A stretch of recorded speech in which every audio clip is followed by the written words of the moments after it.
Police in Connecticut begin to suspect a missing woman was murdered. But how can they prove it when they haven't got the body?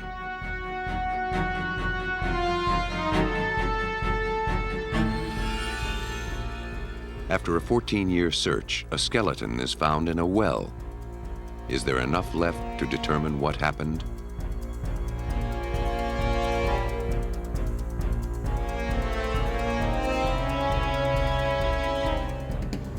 A homicide investigation stalls until a dead man helps solve the mystery of his son's disappearance.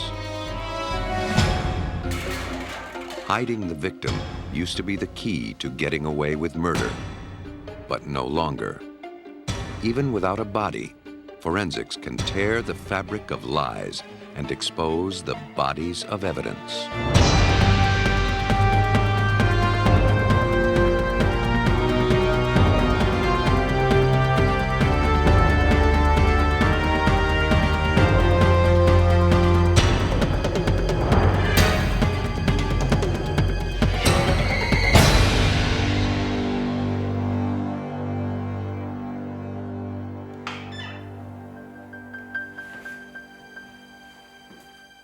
A dead body.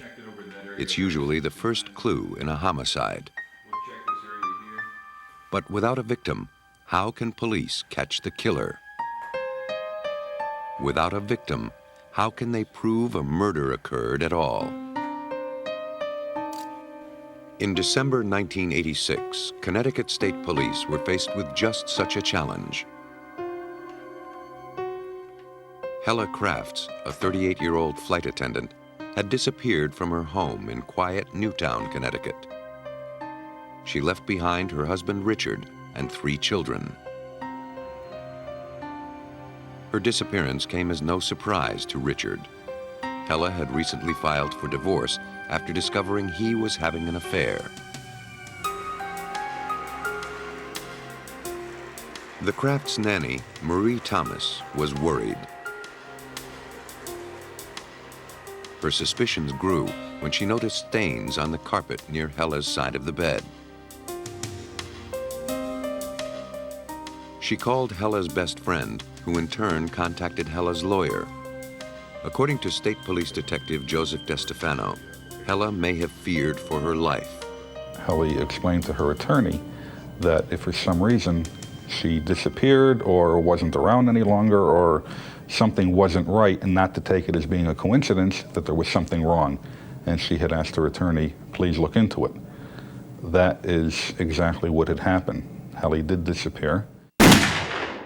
Police questioned Richard Crafts. Though they knew his situation with Hella was rocky, he seemed an unlikely suspect. Besides his day job as a commercial airline pilot, Richard was a town constable, sworn to uphold the law. But as state investigators talked to Hella's friends, suspicions about Richard began to grow. When people were asking Richard where Hella was, he gave several different answers. At one point he said she was visiting her mother. At another point I believe he said she was visiting her sister. At another point he said he didn't know where she was. Things that weren't consistent with what a husband would say if his wife was missing. That in itself created some suspicion. Police had enough information to obtain a search warrant of Kraft's house, but not enough to charge Richard with any crime. They still didn't know if this was a criminal investigation or a wild goose chase. At this point in time, we had no answers. All we had were questions. They hoped to find some answers in the Kraft's bedroom. By the time they obtained the warrant, the room was virtually empty, apparently to get ready for new carpeting, but perhaps also to disrupt the crime scene. Meanwhile, Richard was on his way to Florida for Christmas and miles ahead of the police. Something happened here, but had the suspect erased all the evidence?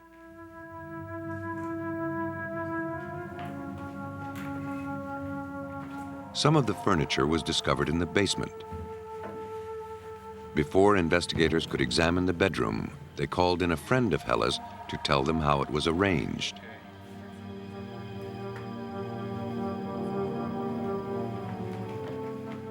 After the room was back in order, the forensics team found stains on one side of the mattress.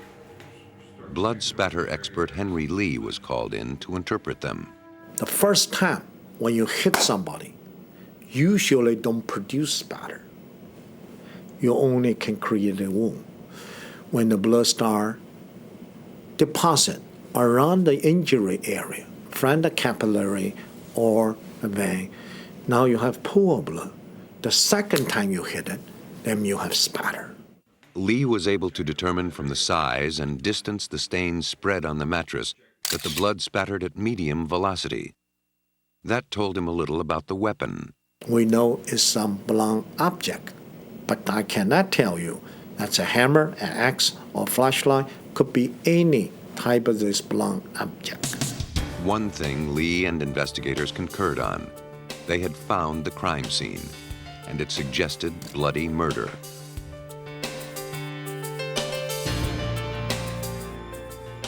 A faint pattern of blood on Hella and Richard Kraft's mattress was enough to turn up the heat on what was, until then, a missing persons investigation. Now, police felt that Hella might be dead and that Richard Krafts had killed her.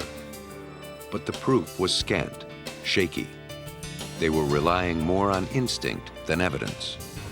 If Mrs. Krafts was killed, where was her body? They'd have to do their homework. The next level of the investigation was a review of paperwork that we had found in Mr. Kraft's background, particularly his credit card receipts. On the roster of routine purchases, one line stood out. We found that Richard Krafts had rented a wood chipper from the Darien Rental Agency in Darien, Connecticut. Though it seemed like a shot in the dark, DeStefano's sergeant suggested that perhaps Krafts used a wood chipper to eliminate the body. DeStefano was skeptical. My immediate thought was things like that don't happen. They happen on television, but they don't happen in real life. He went to Darien Rental to see if it was even possible to use a wood chipper to dispose of a body.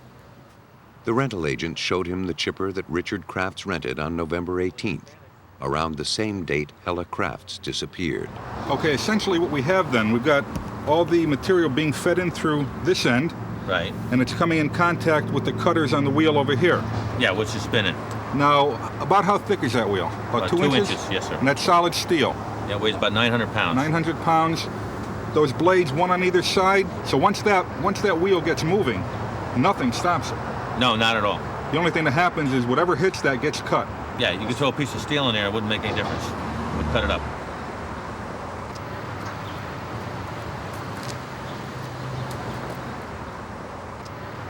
You say that opens up about 12 inches? About 12 inches, yeah. So 1,200 RPMs with a 900-pound piece of metal, two 12-inch blades. No way anything's going to stop that. Not at all. Though the massive blade could make short work of anything in its path, the hopper could only accommodate objects up to a foot wide. It would be impractical to dispose of a body that way, but not impossible. It seemed far-fetched. But while DeStefano was investigating the wood chipper, other detectives spoke with town workers to see if anyone had seen anything that might resemble a clue.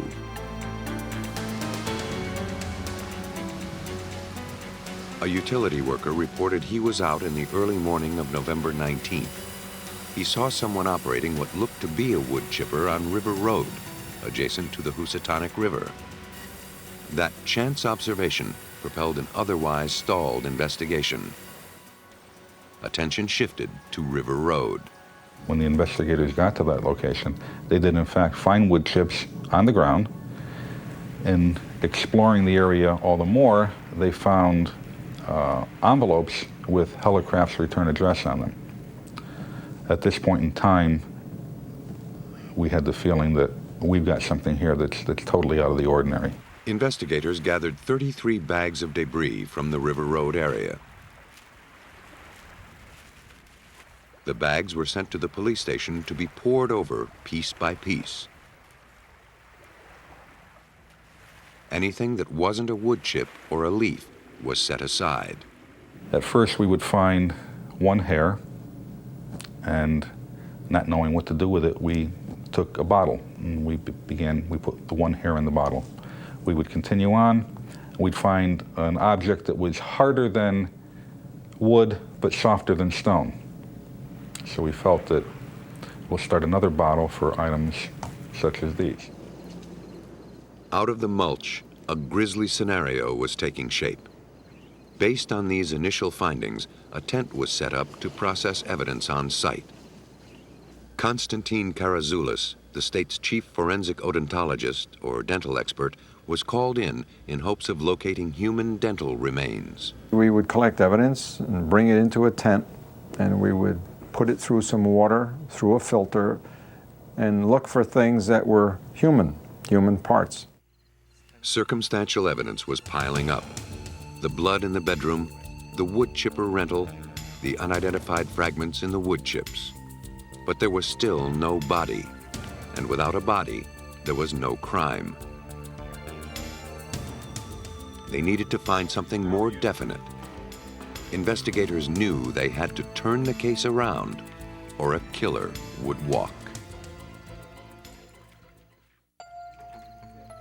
While evidence of a crime was turning up along River Road, police continued interviewing potential witnesses. One spotted a man with a wood chipper on November 19th on a bridge about a mile south of the River Road site. Divers were sent to the bridge to see what they could recover.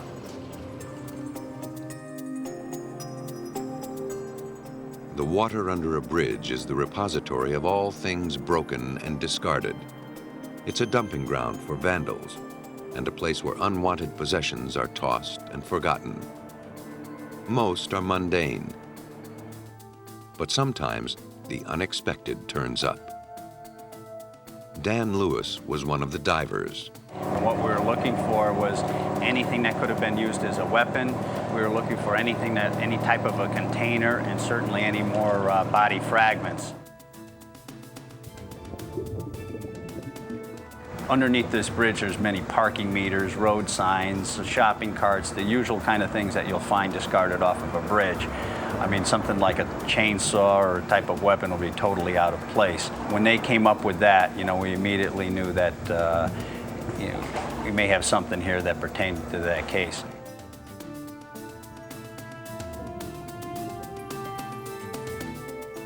Like everything else in this case, the chainsaw's connection was tenuous. The tool was sent to Dr. Lee's lab to see if a link could be made. Meanwhile, a mile north at the tent, Detective DeStefano was making a gruesome discovery of his own. I had just put some debris into the screen. I had rinsed it off, and my normal course was after I would rinse, I would go through it with my fingers just to make sure that it was totally rinsed. As I was going through, you develop a certain feel for what you're dealing with, and wood chips have a certain consistency about them. As I went through, I felt something that didn't feel like a wood chip. It felt slippery. And when I held it under the light, I found it to be the tip of a finger. The evidence of the crime was becoming ever more apparent, but it still wasn't strong enough to prove Hella's murder or to name her killer. The pieces would start to come together in Lee's lab as the chainsaw was studied. The chainsaw deposit in the river must have a reason. We initially don't know what's the significance and the linkage. But by examining the chainsaw, we found tiny fragment of hair. Under a higher power magnification, microscopic examination, we made a determination that's human. Not only human, we noticed this hair was bleached and dyed. To Lee's assistant, Elaine Pagliaro, the bleached and dyed hairs were all too familiar. Over 2,000 of them had already been recovered from the wood chips and examined.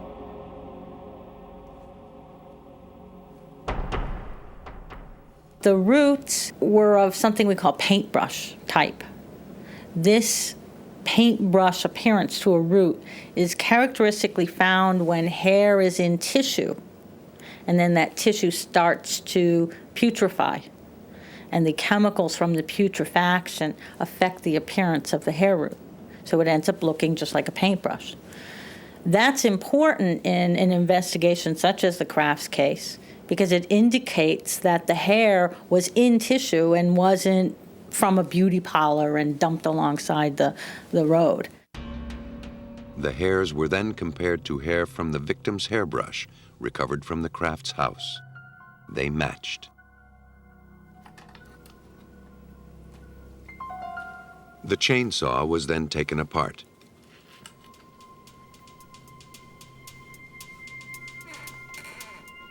Inside the housing were blue-green cloth fibers and remnants of flesh and blood. The fibers were the same color and fabric as Hella's nightclothes. The flesh in the chainsaw proved to be human, and the blood type matched Hella Crafts.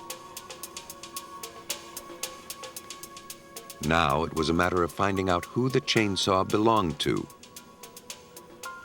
The serial number was corroded from being underwater, but Elaine Pagliaro was able to restore it.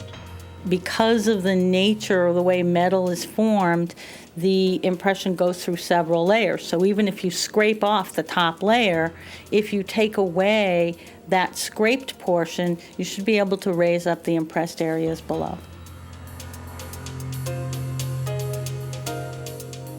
She applied a chemical to the surface of the plate, which dissolved the corroded layers of metal, revealing the serial number.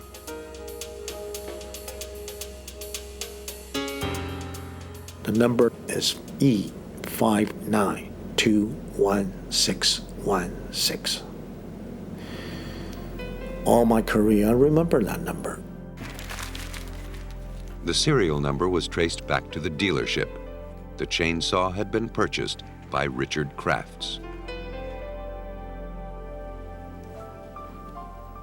The forensics on the chainsaw potentially linked victim and killer, but investigators still had to prove that Hella Crafts was truly dead.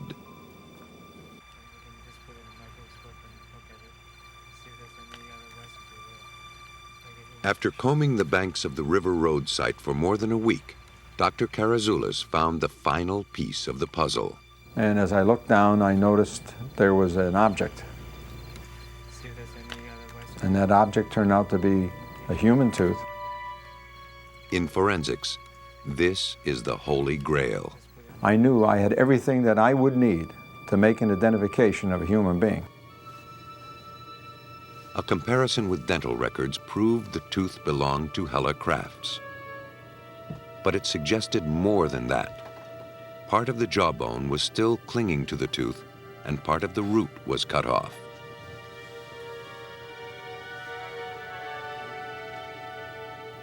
If this tooth were just removed, you wouldn't see this type of a fracture, or you wouldn't see bone attached to it in this way. So I believe that some force broke this tooth from its seat in the jaw and crushed whatever it was holding to pieces. That force could have been a chainsaw or a wood chipper. Richard Crafts could be connected to both objects, and now indisputably to the victim, his wife, Hella Crafts. The circle was closing in on the airline pilot.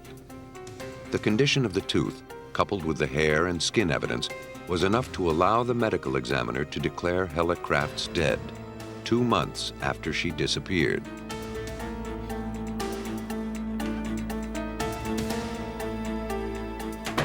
Based on the trail of evidence, police reconstructed the likely scenario of Hella Crafts' death. On the night of November 18th, Hella was preparing for bed when Richard struck her with a blunt object. He got rid of the bloody sheets, but left telltale stains on the mattress and carpet.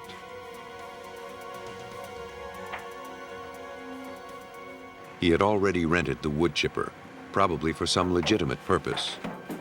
Then he realized he had the opportunity to kill his wife and use the chipper to dispose of her body. But he knew the opening in the machine wasn't wide enough to fit a human torso. That's where the chainsaw came in. This isn't something that you would do to an animal. It's just not something that you do. I mean, it's totally beyond the realm of what people do to each other. Only 6 ounces of material from Hella Craft's remains was ever recovered. Less than 1/1000th of a human body. But it was enough for the police to make their case. Most people don't realize 2 things. Number one, the lengths to which the police will go to investigate a crime. And number 2, the power of forensics. They don't realize the new developments that have happened within the past few years that have revolutionized forensics in criminal investigation. It's incredible what can be done now when you blend science with investigation. For his crime, Richard Crafts received a 50-year sentence. His unconventional way of disposing of the body proved to be his undoing, though it took a battery of forensics experts to prove it. But not everyone has access to those resources. One woman's desperate search for her sister would consume 14 years of her life. Ava Dehart was looking for a good time, but she fell in with a bad crowd.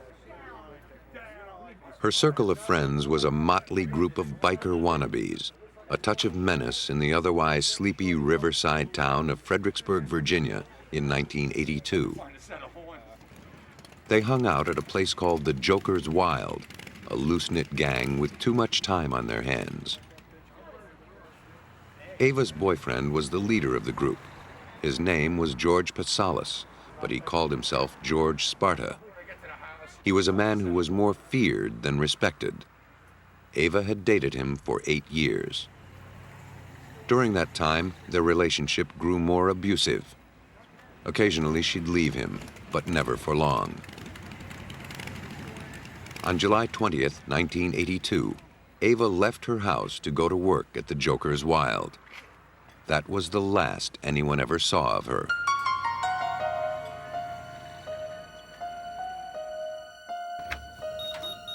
After a day had gone by with no sign of Ava, her family contacted the Stafford County Sheriff's Department. Detective Billy Bowler explains the investigation. When the investigation was first initiated, it was a missing persons report, and our sheriff at the time was chief of detectives and picked up the case. He followed through with, interviewed the family. He went to interview Patsalis. Patsalis produces a handwritten letter that was confirmed through family members that it was in her handwriting, more or less a Dear John type letter. I'm leaving, they had a spat, see you later, that kind of thing. I'm not coming back. If George knew where Ava had gone, he wasn't telling. Neither was anyone else. With no leads and no clear signs of foul play, the sheriff's investigation could go no further. I think Patsalis, of course, was targeted as a suspect or an individual responsible right from Jump Street, but they had no one coming forward with any information. There was no, we had no body, we had no forensic evidence, we had no Ava Dehart. And Ava's family had no consolation. Ava's sister Debbie suspected a conspiracy of silence among the gang at the Joker's Wild. She felt the police weren't taking the case seriously. She knew that if Ava was to be found, she'd have to go it alone. The attitude was a bit hard to deal with in the beginning because I would take them a rumor that I heard or someone that said something, and they would contact me again and tell me they'd followed up on it, and then we'd go through this cycle, this whole roller coaster, emotional roller coaster of going to them and giving them information and then having nothing come of it. And it was very difficult to deal with. Debbie was relentless in her pursuit of the truth. Desperate to find her little sister, she bulldogged every member of the Joker's Wild gang, pumping them for information, taking copious notes. She knew her only hope lay with the surly gang of bikers who said they were Ava's friends. But no one would talk. they were all afraid of George Patsalos. The weeks unfolded into years, but Debbie endured, even though she was forced to realize her sister was probably dead. My friends say that when I get resolve on an issue, that I don't let go. And I guess I'd wavered in my own heart and mind many times about what I always knew that she was dead, but I'd wavered in my own mind about what could have happened. In 1996, a news story caught Debbie's eye. A story about a woman in a footlocker. Her remains were found in Frederick, Maryland in 1982, the same year that Ava disappeared. Identification techniques weren't as sophisticated then. The body had been misidentified, and the new identification was a young girl, 22 to 26, the right height, the right weight. She was found within 4 weeks of my sister's disappearance and had been missing been in the trunk approximately for 4 to 6 weeks. And so I just really had a very emotional response to that. The search for her sister would lead her to the largest collection of anatomical remains in the United States.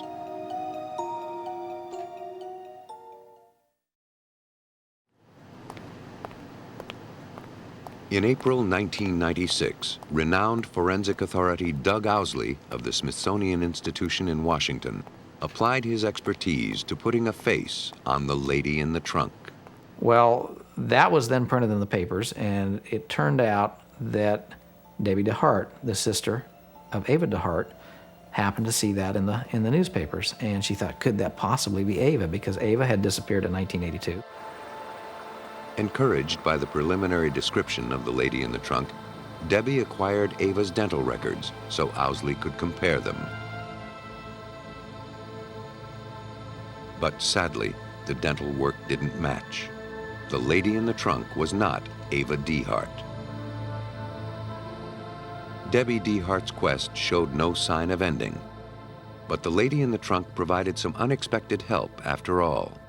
There was so much publicity surrounding it. There were TV people and media people pursuing me, and I did some interviews. And as a result of that, I started to get phone calls. People were interested again. And I got some anonymous calls, people with little bits and pieces of information, but information I had needed all along. After 14 years of pushing, Debbie finally felt like she was making progress. She knew this could be her last chance. She hired private investigator Al Baker to help her follow up with the former members of the Joker's Wild gang. We began making contact with various people, which Debbie was able to provide us with the names. She had done that thorough job as to know who was part of this group, how we could contact most of them. Nobody knew anything definite. Many were still afraid of George Patsalos. But one name kept coming up, Barbara Campfield, the woman who became Patsalos' girlfriend after Ava and who eventually married him. One woman in particular said she helped Campfield clean up some blood at the Joker's Wild after Ava's disappearance. At the time, Campfield told her that the blood was the result of a fight. It seemed that Barbara Campfield knew something. But what? Debbie had already tried speaking with her, but got nowhere. Now Baker gave it a try. I started off by introducing myself to her, providing her my card, giving her phone numbers, and calmly explaining to her that we were now in the investigation with the DeHart family and that we were not going away, that this investigation would continue, was not going to stop, and we were going to talk to everybody we could to try and find out where Ava was. Baker kept pursuing Campfield. Realizing that Baker wasn't going to let up, she was persuaded to work out a deal. She began cooperating with Detective Bowler and the Stafford County Sheriff's Department. she directed them to an abandoned home site outside of town. Campfield told Bowler that on the night Ava disappeared, George Patsalos asked Campfield to help him dump something heavy down a well. He told her not to ask any questions. She never dared to. The well was pointed out to us. We subsequently got a search warrant for the property, went there with the assistance of the state police and the Orange County Sheriff's Office, and called the Fairfax County Fire and Rescue folks to come help us actually in the excavation of the well. After making sure the conditions were safe, the fire and rescue workers were slowly lowered into the claustrophobic depths of the well. The hole was less than 2 feet square and 19 feet deep. Soon, the workers were hauling up buckets of soil and debris, years of accumulated leaves and dirt that concealed whatever lay below. Then bones started coming out. They were laid on the ground beside the well so an anthropologist could see what they'd found and what was missing. It was clear the bones were human and female. We found pretty much probably the best part of her whole skeleton in various pieces and forms as we brought those out. Really, they came out in 5-gallon bucket fulls at a time out of the well. It seemed the mystery of Ava's disappearance had been solved. But were these truly her remains?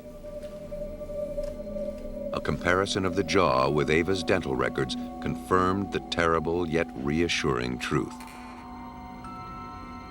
Debbie Dehart's sister had been found. Well, it's certainly better for us to have found her than to have never found her. I don't think we realized how deep the wound was or how it would never heal if we hadn't found her.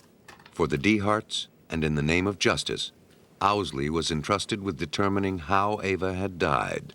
My role is to state what the facts are. And to do that, what you have to do is pay very careful attention to the skeleton, to the bones. And if you know how to read the bones, they just are, it's phenomenal what they can tell you. This particular skeleton of Ava DeHart, it tells you exactly what happened to her. And it also provides all of the clues that helped with the determination of her identification. Owsley studied every inch, scrutinized every fracture to try to determine the cause of death. Was she murdered elsewhere, then dumped in the well? Was she killed by the 19-foot drop? Or was she still alive, trapped, and left to die? The injuries caused by the fall were restricted to the lower half of her body. Fractures in the foot, the lower leg bones, the thigh bones, and the pelvis are the result of being dropped in the well. When she was dropped in the well, her feet hit the bottom, and that caused breakage of some of the bone. As the force goes up the shin bone, then it causes jamming at the knee joint. And in relation to this, then when you look at the distal end of the femur, these fit together like this, the force compresses into the distal end of the femur, and it causes this compression fracturing right here. From the condition of her remains, Owsley determined that Ava was probably dead before she was thrown into the well. This blow to the midface, where it actually broke 4 bones. It broke part of the right maxilla, the left maxilla, and both nasal bones. It just sheared the nasal bones off. And that's telling you that it's coming from her right to left, but it's also going up because there's a slight oblique angle here in the nasal bones. There's no sign of a tool or any being hit with a specific type of weapon. This is something that apparently was done with a fist. There was not a part of the skeleton that didn't have some type of injury. It was savage. That's the only way that you can classify it, because I think even the blow to the face would knock most people out. He was simply out to kill the girl. George Patsalos, now living in Florida, was charged with the murder of Ava DeHart. At the trial, Owsley presented Ava's remains to the jury. Through his forensic interpretation, she was able to testify against her killer. I think that Doug felt that the dramatic way that she died, that she would speak to the jury, that it would be Ava telling the jury look what happened to me. And I believe the Commonwealth's attorney used those exact words. Look what happened to me. On October 8, 1997, George Patsalos was sentenced to life in prison for his crimes. The case against Patsalos was solved through forensics, detective work, and second-hand accounts. But suppose a crime had no witnesses, no crime scene, and no trace of a body.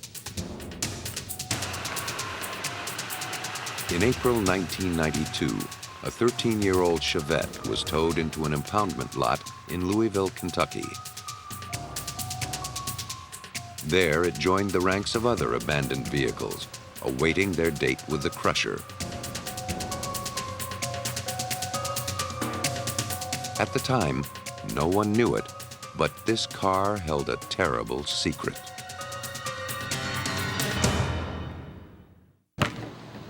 Got it. Go, John. Everyone in New Albany, Indiana, knew that Eric Humbert and Jonathan Whitesides were the best of friends. They worked together in the U.S. Geological Survey, and they played together after work and on the weekends. So it only seemed fitting that John Whitesides was the last person to see Eric Humbert alive. On the evening of January 15, 1991, after a game of hoops with their co-workers, the two drove to the auto shop to drop Whiteside's truck off for repairs before heading home. But by 9:30 that night, Humbert still hadn't arrived at his house. Eric's wife, Missy, said she phoned Whitesides to see if he'd seen him. Whitesides told her Eric had left just a few minutes ago and assured her he'd be arriving home any minute. But the minutes turned to hours. At 2 a.m., Missy called Whitesides again. Eric still wasn't home, and she was worried. Jonathan said he'd be right over. Eric never returned. Though Missy had spoken to the police the day after Eric disappeared, she didn't file an official missing persons report until 2 weeks later. Their relationship was becoming strained, and she thought Eric may just have wanted a little time by himself. But now she felt something terrible had happened. Eric was gone too long. He wouldn't have left his 18-month-old son. That wasn't like him. Detective Keith Whitlow of the New Albany Police led the investigation.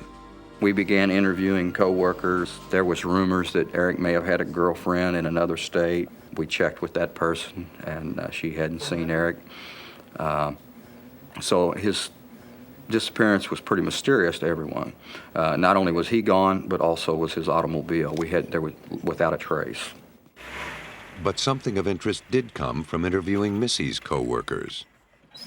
Many said that Jonathan frequently picked her up at work.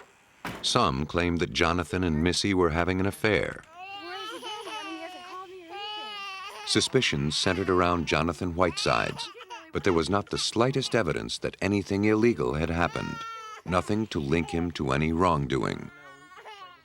The two may have been guilty of indiscretion, but there's no law against that. Months went by. It seemed the earth had swallowed up Eric Humbert and his car. Meanwhile, Whitesides moved in with Missy and her son.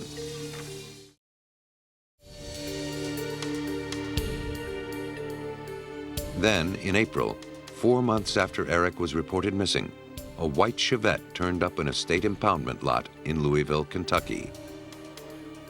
Unclaimed, it was about to be sold or scrapped. But they decided, as a matter of routine, to make one last check with the National Crime Information Center to see if this car was in fact stolen and whether they could have located owner.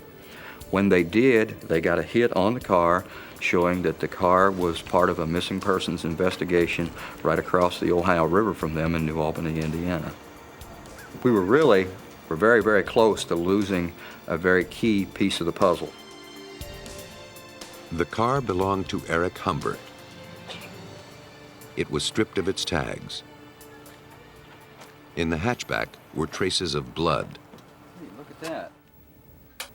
Louisville detectives interviewed Whitesides, the last person to see Humbert alive. Do you know who killed Eric Humbert? No. He consented to a polygraph exam. Do you know where Eric Humbert is? No. He failed. Did you kill Eric Humbert? No. When confronted with the results, Whitesides admitted he knew more than he let on. He told police that after the basketball game on the night Eric disappeared, the two men drove to the auto shop to drop off Whiteside's truck. Afterward, they drove to Whiteside's house to work on another car. From there, Whiteside's story took a bizarre twist. He says that suddenly Eric went into a rage and accused him of having an affair with his wife and produced a knife, and that an altercation, a physical altercation between the two men developed there in the garage. During the scuffle, Jonathan claimed that Eric was accidentally stabbed in the throat, a wound which, according to Jonathan, proved to be fatal. Jonathan panicked. He thought nobody would believe the freak accident. He loaded the body into the back of the Chevette, drove several miles to a remote spot on the Ohio River, and dumped it in. He couldn't recall exactly where he unloaded it. The police were skeptical of Whiteside's tale. After his statement, he was arrested while they checked out his story. It just didn't pan out. It just didn't seem logical. We even had officers simulate the combat that he had described, and we found it very difficult to believe that it happened the way that he said that it did. Unless the body turned up, the only physical evidence to prove or refute Whiteside's story was the blood-stained Chevette. The stains in the hatchback were consistent with the wounded body being stashed there. But one feature stood out. The trunk liner contained an unusual pattern, 5 lines of blood shaped like a chevron. Some blood-soaked object had been pressed against the liner, causing the marks. They were parallel, so they couldn't be impressions of fingers. The stain was notable, but meaningless, at least so far. Under the hood, investigators found a large spatter of blood. In it was a bright green fiber. No one could explain how it got there or what it meant.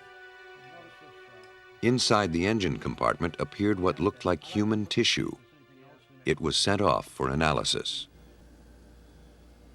Forensics expert Rod Englert was brought in to study the blood evidence. He found the fine mist of blood on the distributor cap wasn't consistent with a knife wound. He demonstrates. What I'm going to do is take some blood here, and let's say that the end of this eyedropper is the end of a knife. And let's say that it has gone into my neck and I draw it back to maybe stab again, or I just pull it out very quickly. What it will cause is what's called cast off, and cast off is the resultant pattern that you see there. Now if you put these two together, as we have here, there's an enormous amount of difference between those two patterns. A knife wound creates a cast-off that comes from one direction. But what Englert saw on the distributor cap was multi-directional. And that only comes about through gunshot. To Englert, the cloudy mist of blood clearly showed that Whitesides was lying. That's the origin of that blood. In Indiana, the pattern of bloodstains in Eric Humbert's Chevette raised doubts that he was stabbed in the throat. More doubts were raised at the forensics lab in Oregon, where the tissue sample collected from the engine was studied by Ray Grimsbow. Microscopic analysis revealed the tissue was human, but it wasn't from anyone's neck. The arrangement of the cells, how the cells stained, told us that it was brain tissue. It was not from the skin or exfoliated tissue from some other area. This was neural tissue. We had to figure out then, how does it get out of a neck wound? And logically, it couldn't happen that way. A closer examination of the car revealed a single bullet hole concealed at the base of the windshield wiper. 2 small fragments were recovered and sent to Grimsbo. He confirmed they were fragments of a bullet and its copper jacket. But most intriguing was the single tiny green fiber clinging to the bullet. He didn't know what to make of it. One thing was certain. The car was the scene of a shooting, not a stabbing. Whiteside's story wasn't washing. Seeking the truth, investigators went to the garage at the house where Jonathan Whitesides was living. The garage where he said his friend had accidentally stabbed himself to death.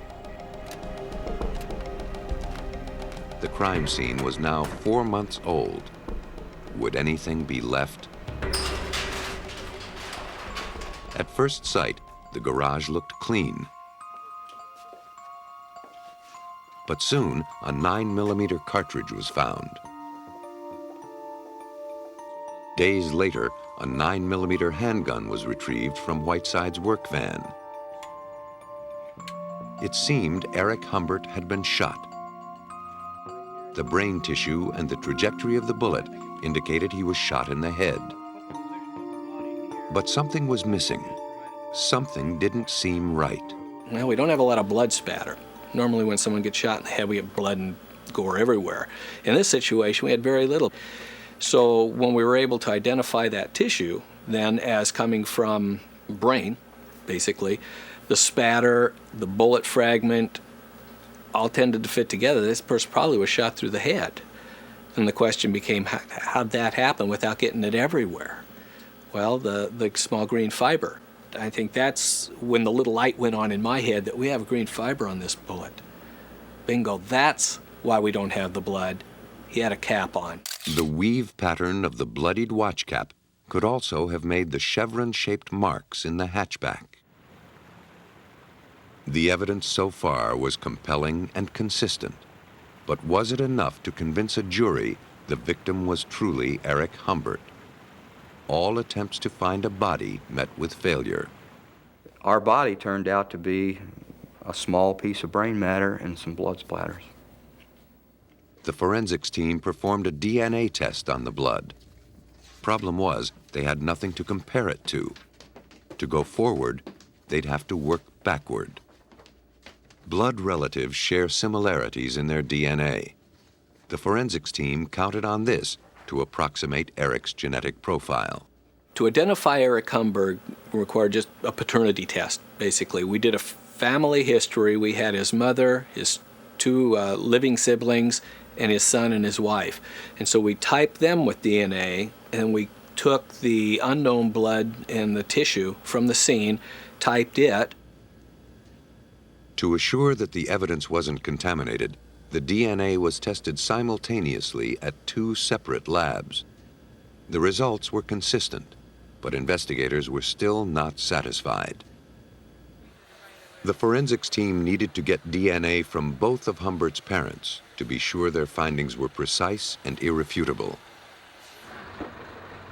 Permission was obtained to exhume his father, who died several years earlier. DNA was extracted from his father's leg bones. The genetic codes from Humbert's father and mother were compared to the DNA from the blood in the Chevette.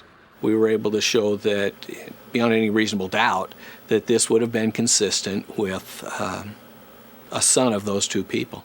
Even without Eric Humbert's body, the prosecution had all it needed to convict Jonathan Whitesides.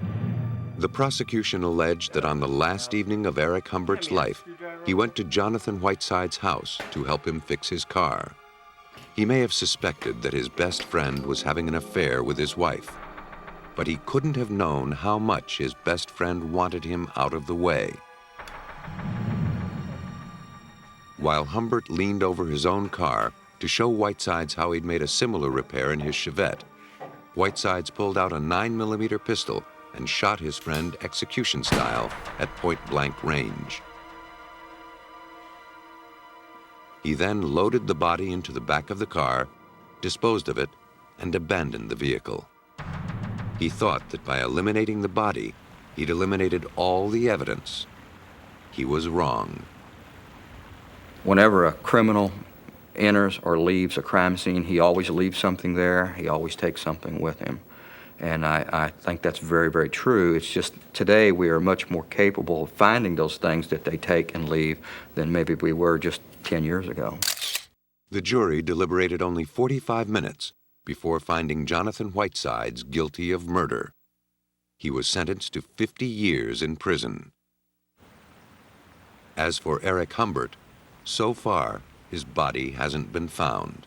Eric's mother told me after Jonathan was sentenced, she grabbed me by the arm and she said, please don't quit looking for him. And it's kind of ironic, every time we get information about a body found locally or something, it's like nobody has to say it, everybody goes, you know, I wonder if that's Eric. And not as of yet, it hadn't been, but you know, we're still in some way, we're still looking. Not too long ago, when victims went missing, killers went free. Today, the rules are changing. The laws of justice have allied with the laws of science.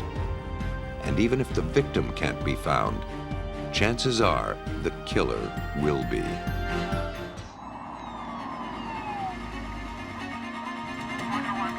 In Reno, Nevada, 2 unidentified women are found dead. Can tiny fibers tie them to their killer? A skeleton, a shopping bag, and a single button are investigators' only clues to the identity of a woman and her killer. A sailor is killed on a Florida beach. Only a tire track in the sand marks the path to justice.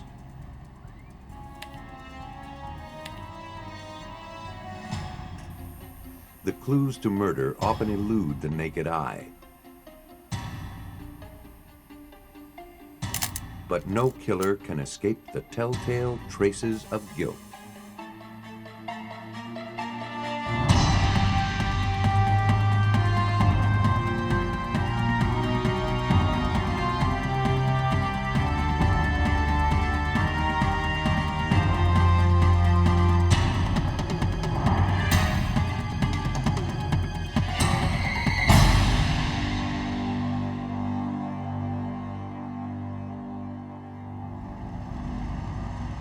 Reno, Nevada is known as a betting town. In February of 1995, someone gambled he could kill without a trace.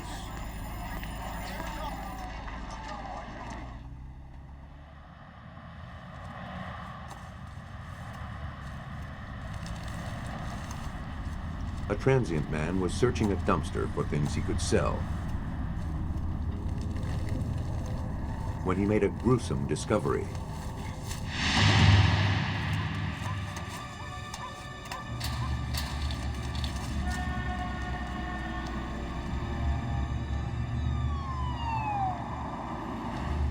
Officers from the Reno police arrived and retrieved the body of an unidentified woman.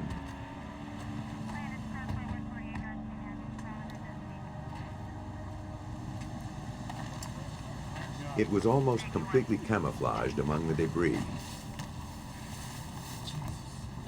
For police, the myth of the perfect murder was dispelled long ago.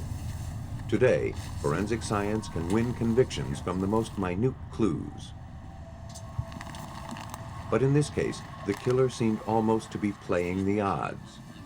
He could have disposed of the body in the desert, where no one would ever find it.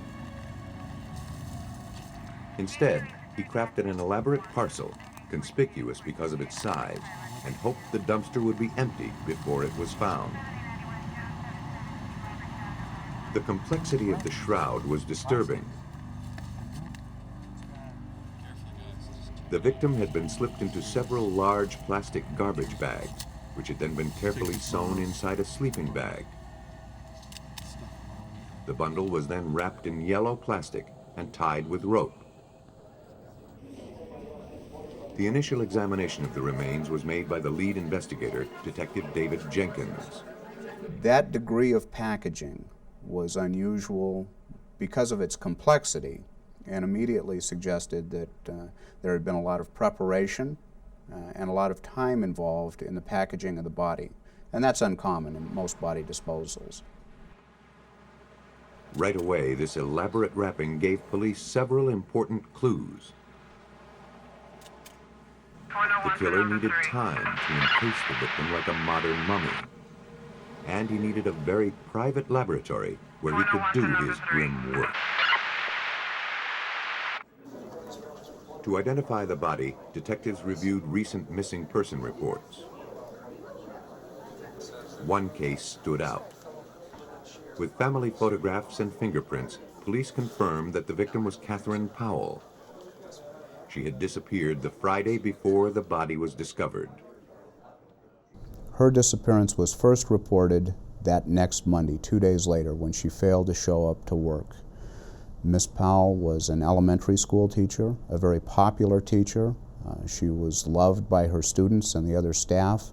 And so immediately when she was reported as missing, there was a sense of urgency, both by her staff and by her family, who felt that her disappearance was far more sinister than just her not wanting to arrive at work. At her home, police saw no signs of forced entry or violence. This is basically how you left it. But when her family looked over the apartment, they noticed several items missing, including a laptop computer and printer, a camera, and her purse.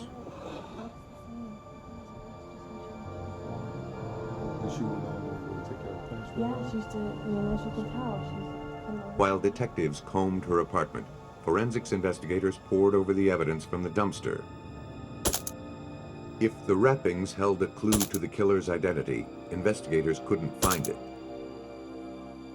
They had never seen a case like this before, and the killer's attention to detail made them nervous.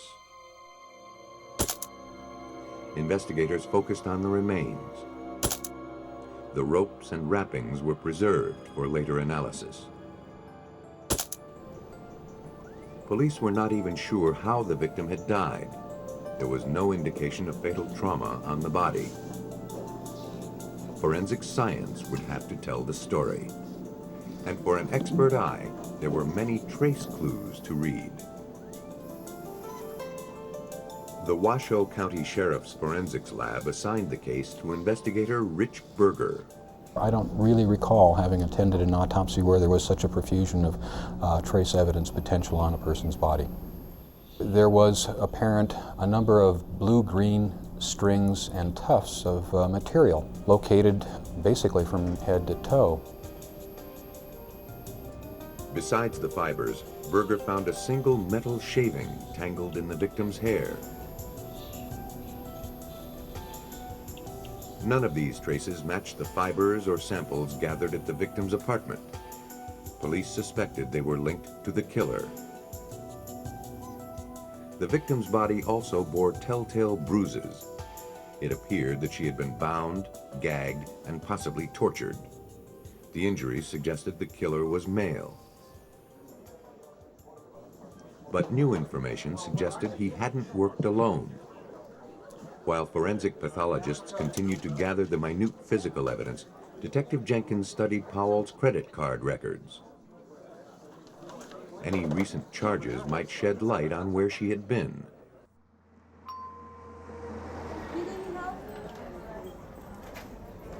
He saw that her card was used to buy a $2,000 stereo on February 5th, the same day she disappeared.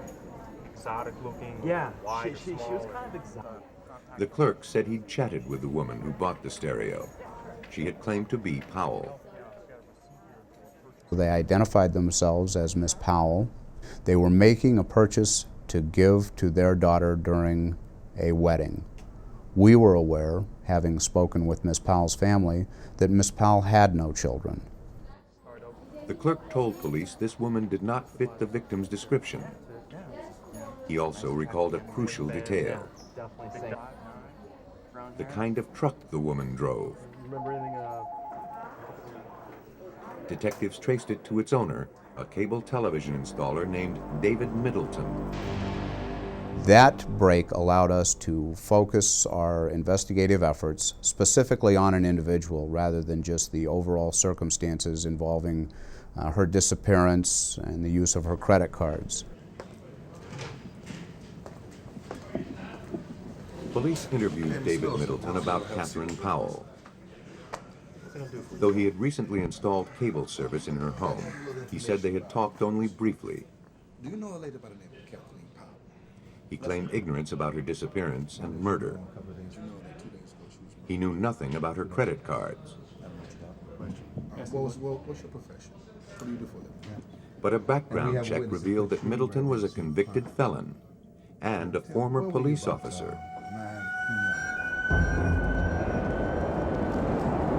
While on duty in Miami, Middleton had lured a young woman into his patrol car, drove her to a secluded place, and sexually assaulted her. Stripped of his badge, Middleton served 3 years in prison. Upon release, he moved to Colorado and then to Nevada. Middleton's girlfriend was charged with fraud for using Catherine Powell's credit card. But because Middleton's truck was used in the crime, police now had grounds to search his home. We found a firearm, a shotgun. Mr. Middleton in the state of Nevada, because he is a convicted felon, was prohibited by law from possessing that weapon. Possession of the shotgun was a felony. But while it was cause for Middleton's arrest, it did not implicate him in Powell's murder. Police found no fiber evidence at his home to link him to the crime.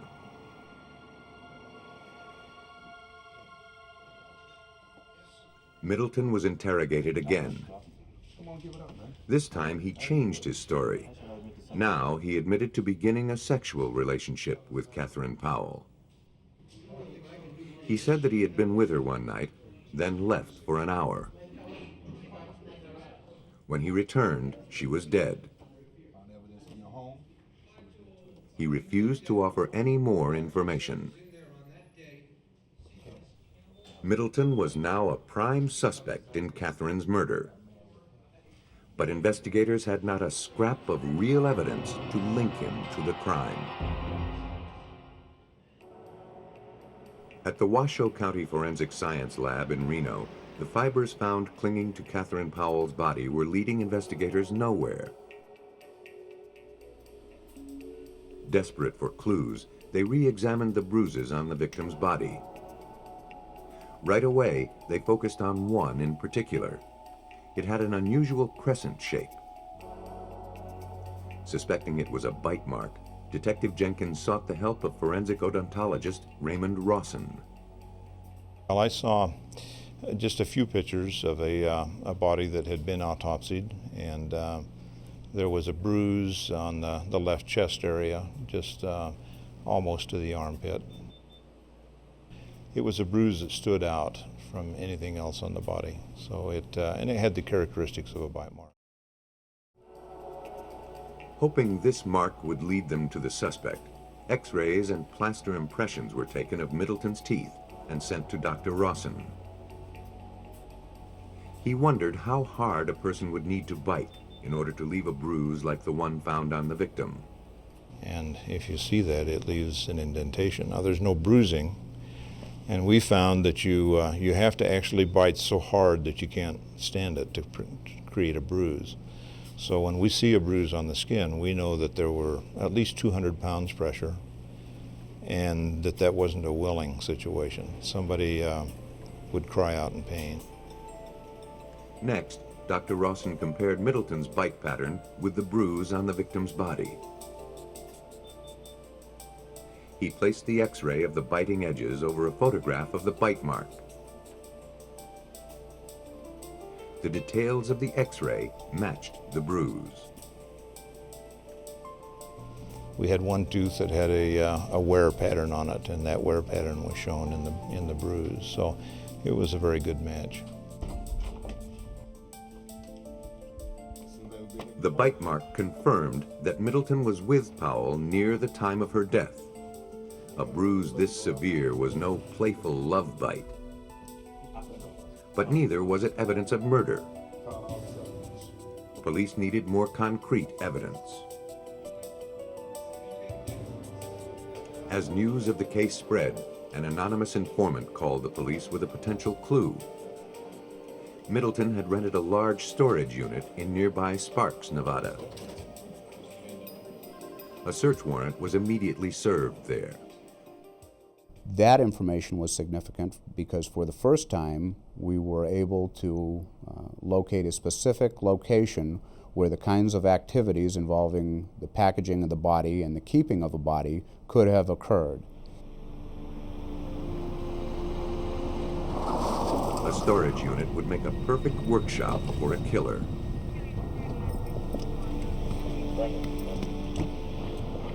Even before detectives entered the shed, they were suspicious of the amount of recent activity there.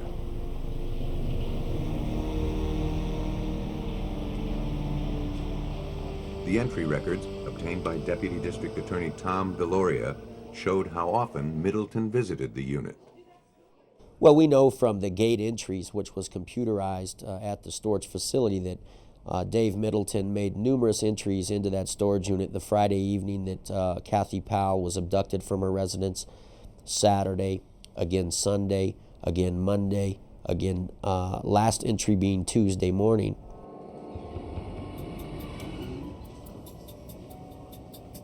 Were police walking into a glorified closet or a killer's lair?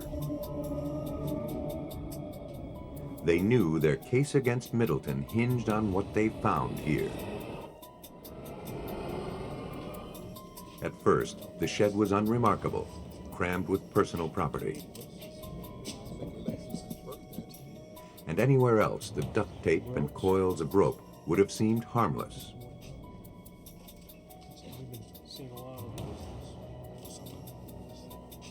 When they found the stereo receiver that was purchased with the victim's credit card, they knew they were onto something.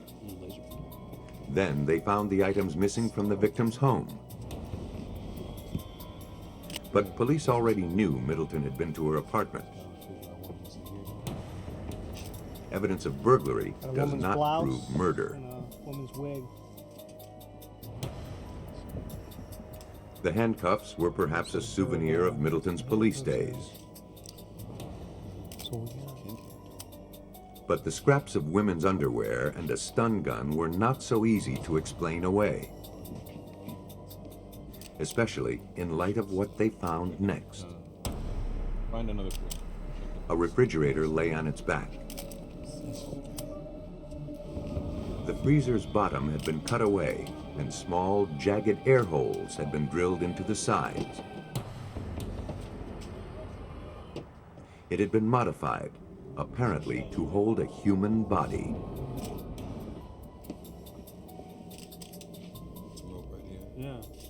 Above the refrigerator dangled a system of ropes and pulleys strong enough to hoist a human being.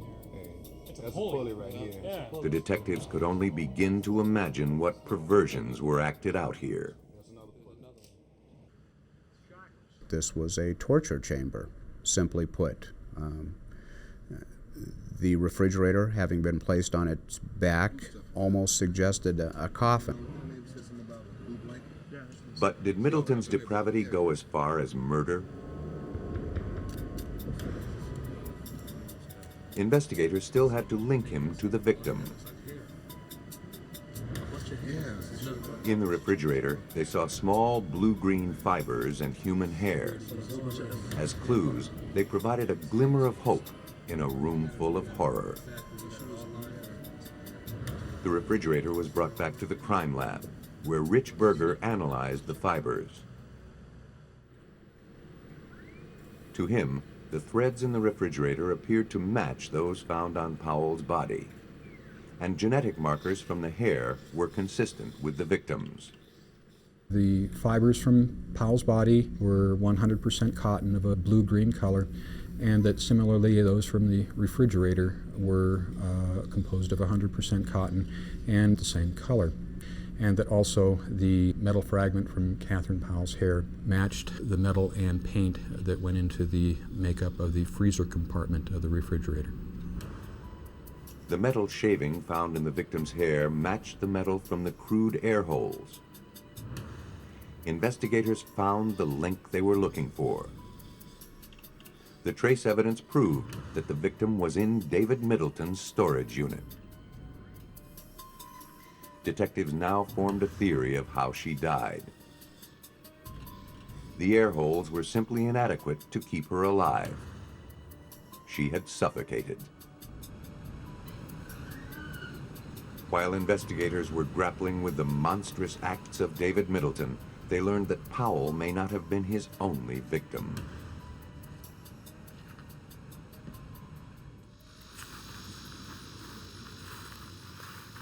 On April 9th, a man was walking his dog outside Verde, Nevada. He found the skeletonized remains of a human being. They were entangled in knotted ropes and plastic garbage bags. Police brought the remains to the crime lab. Criminalists compared its DNA to a sample from an unsolved missing persons case. They made a positive match. A check of dental records confirmed the victim's ID. She was Thelma DeVilla, who worked at one of the larger casinos in the area. She had been missing since August 8, 1994, the exact day Middleton had rented the storage shed. The excessive ropes, knots, and garbage bags found on DeVilla's remains mirrored those found on Catherine Powell's body. The knots provided information about the victim's final hours. The stresses applied to the knots showed that both women were alive when their hands and feet were bound, and they had struggled desperately against the ropes before they died. We specifically looked at knots from two different murders and compared them to each other, showing that the same types of knots had been used in both these deaths. DeVilla's DNA was then compared to the DNA traces found in Middleton's shed. The results were ironclad. Like Powell, she had been in the shed. But the DNA traces of several other people were also found there.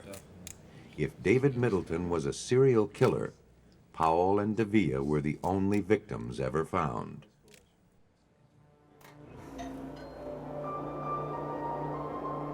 As the case against Middleton was prepared, the grim sequence of events leading to Powell's death became clear. Middleton, working as a cable TV installer, had probably gained access to her home under the pretext of checking her cable service.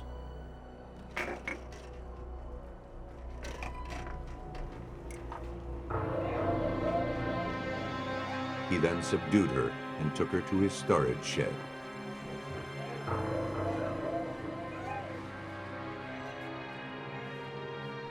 There, she was tied up, brutalized, and kept confined in the airless refrigerator.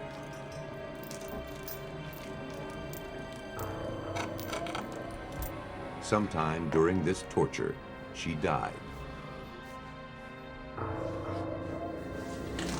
Middleton methodically wrapped her body in plastic garbage bags, sewed it into a sleeping bag, and enshrouded the bundle with yellow plastic bound with rope. Finally, under cover of night, he disposed of the remains in the dumpster. Police were fortunate the body was ever found. But Middleton didn't realize that a brimming dumpster would appeal not only to him, but also to a transient looking for scraps. He had been clever up to a point. The investigation uncovered the fact that Middleton had installed cable service in an apartment near Thelma DeVilla's home the week before she disappeared. And on the day of DeVilla's disappearance, a neighbor remembered seeing Middleton near her home. On September 15th, 1997, the jury convicted David Middleton of 2 counts of first-degree murder. Without the DNA evidence, without the trace and fiber evidence, without the metal evidence and experts, and most importantly, the testimony of our pathologist, we would have had no case. Without the trace evidence, we had nothing. This evidence was so compelling that Middleton was condemned to 2 sentences of death by lethal injection. Dave Middleton is not your typical killer. All I can say about this guy, as opposed to most of them, is certainly he's police smart and he's street smart. And when you have that, that's a dangerous combination.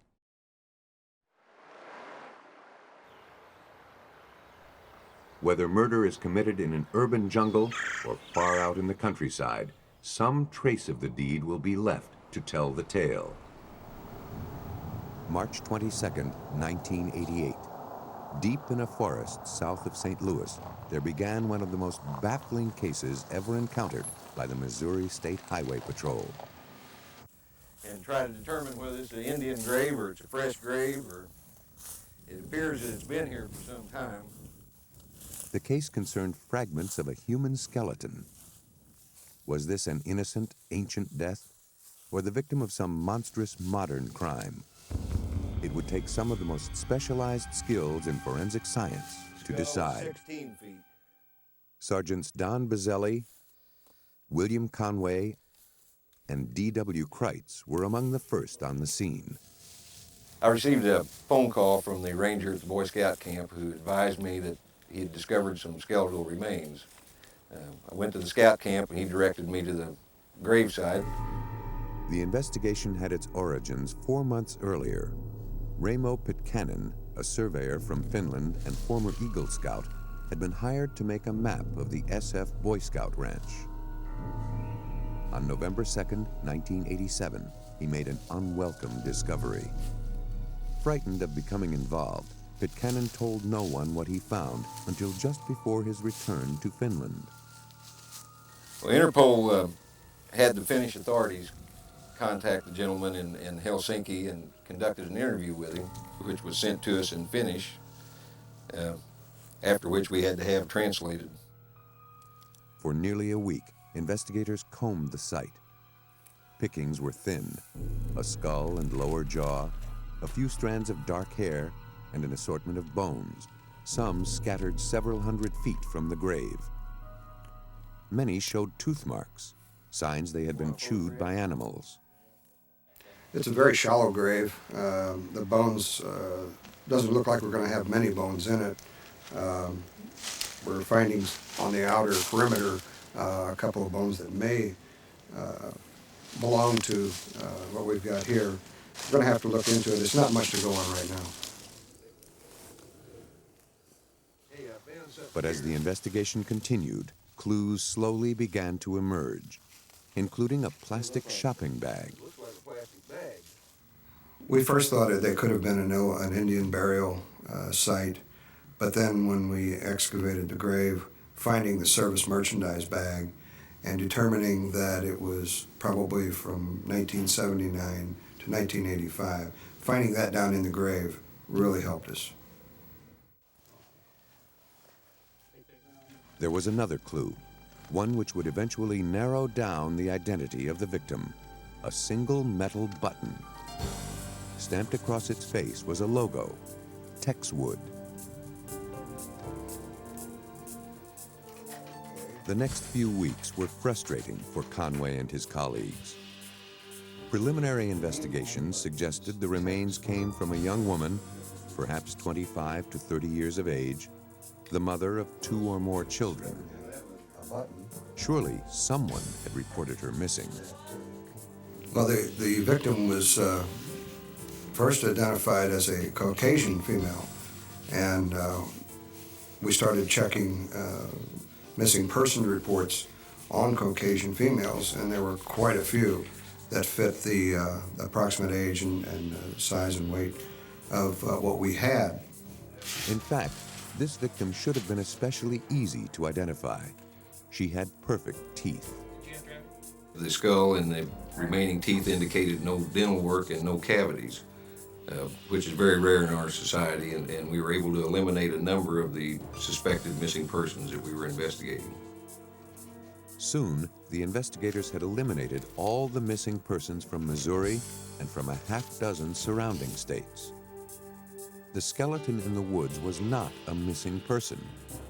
Or rather, no one had reported this young woman as missing. The investigators decided to try another approach. They contacted forensic anthropologist Michael Charney at Colorado State University. He had a remarkable talent for identifying individuals from the most fragmentary skeletons. With near miraculous skill, he could often reconstruct the age, sex, and race, even the facial appearance of a missing person. I said, wait a minute, the first thing hit me is that this was not a white person. This was Oriental. This was somebody of Mongoloid extraction, American Indian, Chinese, Japanese, Eskimo, something of that nature. Charney had picked up on something the police investigators missed. White people and black people have relatively long, narrow faces. People of Mongolian and Asian heritage have much broader faces. Meanwhile, police investigators were making progress of their own with other physical evidence from the grave. Their attention centered on that button with the curious Texwood logo. We thought when we found the button it would be an easy thing to identify. The word Texwood being on the button, we called Texas, trying to find someone down there that might know it. We found all kind of manufacturers with the name Tex and Texwood in Texas, but nothing would match. Finally, we called U.S. Customs.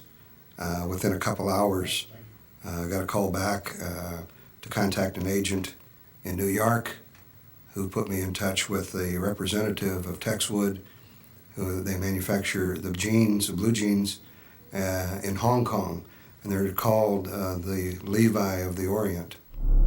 Texwood sold jeans exclusively in the Far East, slender cuts specifically designed for Asian figures. The police's portrait of the victim was growing clearer.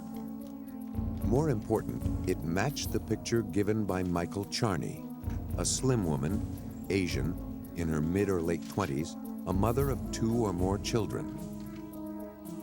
The likelihood of the victim being from Asia dramatically narrowed the field of possible victims. But who was she? One of the many leads police pursued involved a missing person in Georgia, an Asian female. Officers investigating the case obtained a photo of the woman, which they sent to Charney. Michael Charney's approach was simple in theory, but tricky in practice. Take a photograph of the skull and superimpose it over the image of the possible victim. The fit must be exact if an identification is to be made. Would Charney and his colleague Nita Bittner be able to match the police photographs to the skull found in the woods at the Boy Scout camp? In this case, when we got the eyes and the nose in close proximity, the nose still doesn't match. It's too broad. The cheek depth is too far apart or not far enough on one side.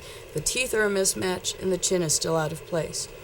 After trying and refocusing for size and other distortions, we were still unable to come up with a match.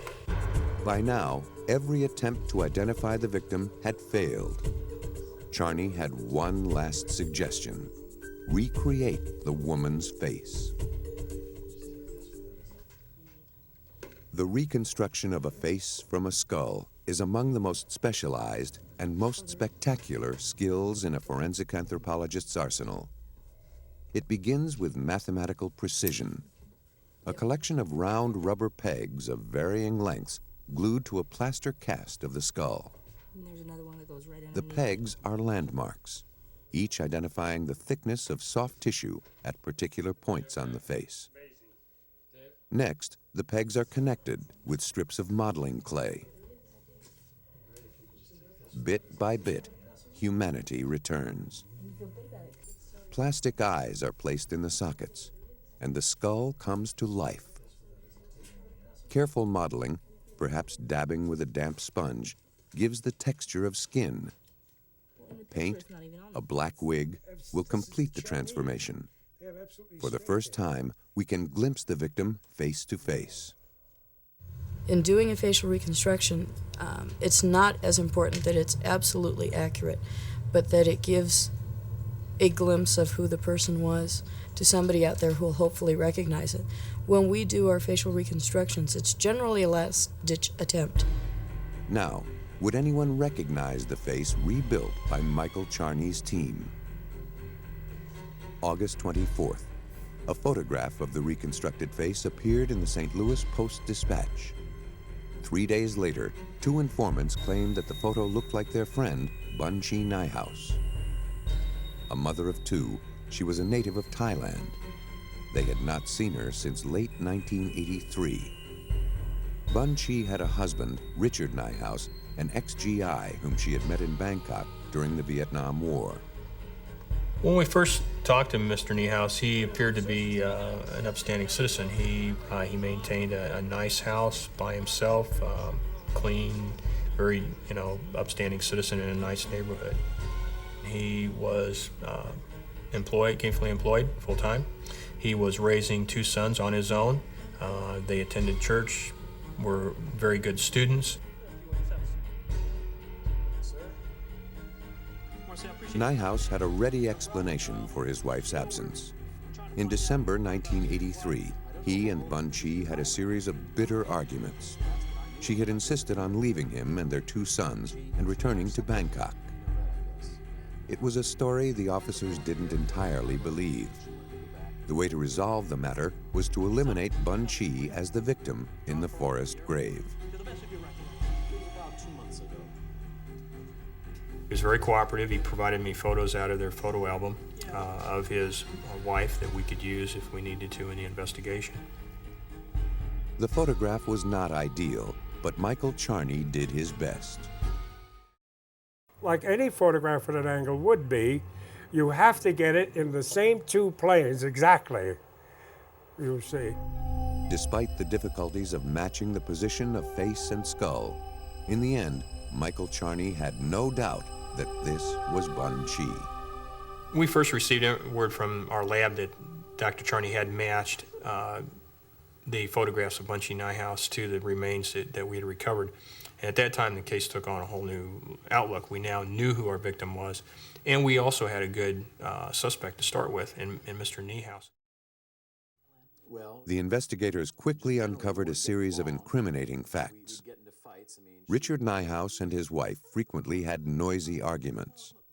He had taken several days off work in December 1983, the same time his wife disappeared. Soon after she vanished, Nyhouse divorced Bunchi and removed her as a beneficiary of his insurance. And then one final damning discovery.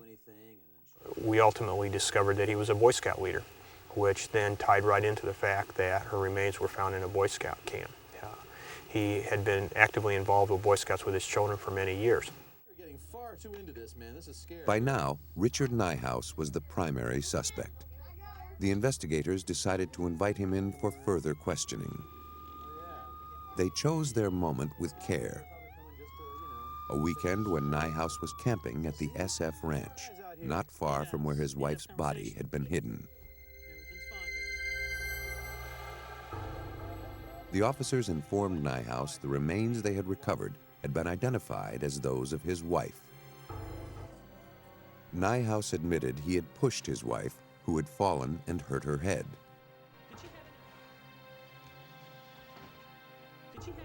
When she threatened to call the police, to leave him, taking the children with her, he bent down, put his hand over her nose and mouth, and held it there until she was dead. Then he hid her body in the freezer. The reason that we weren't getting any hits out of the computer files is that the victim's husband never reported her missing. He said that he took her to the airport and she went back to Thailand, but in fact he murdered her. Kept her in his house, in the freezer, for 3 months, and then took her down to the Boy Scout ranch and buried her. Richard Niehaus was convicted of first-degree murder. He is now serving a life sentence without parole. Time and the elements had taken their toll on Bun Chi's body, adding to the difficulty of finding her killer.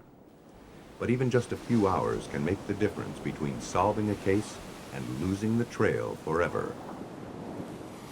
In September 1983, two friends near Jacksonville, Florida were shocked to find the body of a man.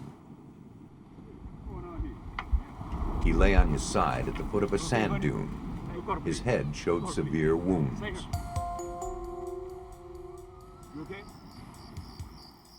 Investigators from the Jacksonville Sheriff's Office quickly responded. They found no identification on the body. The only clues were a broken pool cue and footprints leading to some tire tracks in the sand. Police worked carefully to gather and protect all the evidence. The tire tracks seemed like the most promising clue to lead to the killer. They were lucky to have it. Rain, the slightest breeze, or one false step could destroy the fragile traces. Preserving the tire tracks required particular expertise. The very act of making a cast could destroy them.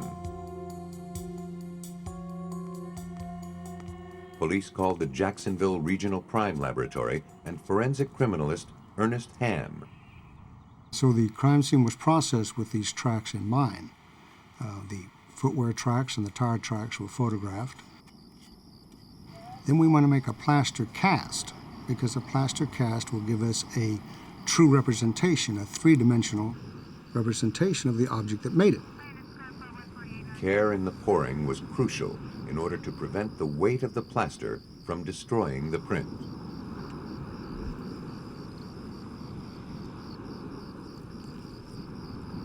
If the evidence were altered, a killer might go free. After the plaster had set, the cast was carefully cleaned. Now, police had a perfect three-dimensional reproduction of the tire tread. It included the gouges and signs of wear that made that tire unique. But millions of tires roll on America's highways today. It seemed impossible for investigators to find the one tire that had made these tracks. They studied the plaster cast, noting the ribs and grooves of the tread design.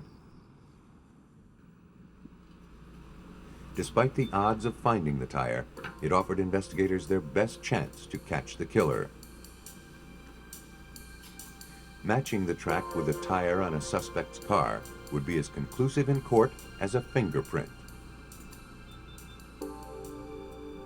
Ham searched through thousands of photographs in the pages of the tread design guide to find the one tire he needed. As Ham searched for a clue to the killer, another jogger found a clue to the victim.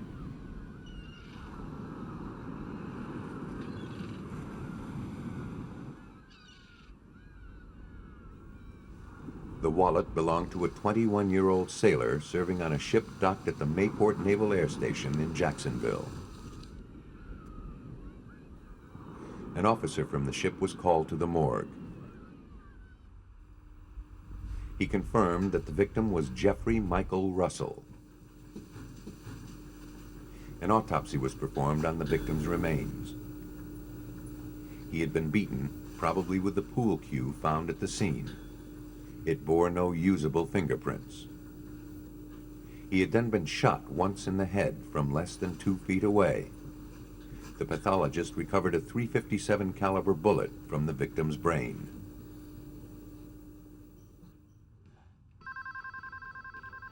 Russell's shipmates said he was well liked and had been out with friends on the night he died. Thanks for coming, guys. Police speculated that the victim might have even shared a round of drinks with his killers. He was last seen leaving a party planning to hitchhike back to base.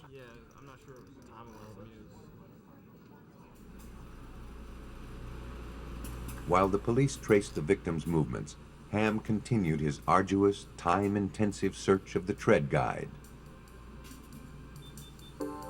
Finally, after reviewing thousands of images, he found the single tire that matched the cast. The track at the beach was made by a tire commonly mounted on pickup trucks. Now, police knew what they were looking for, though it hardly seemed to advance their investigation. To find one truck out of thousands in the Jacksonville area would be daunting.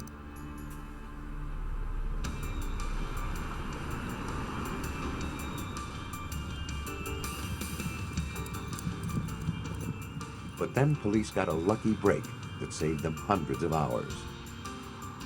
An officer, answering a call about a robbery, pulled over a suspicious truck. The driver tried to run off, but was soon apprehended and arrested. His name was Gregory Kokel.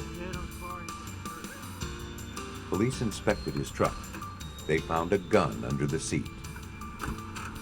Kokel was known to police.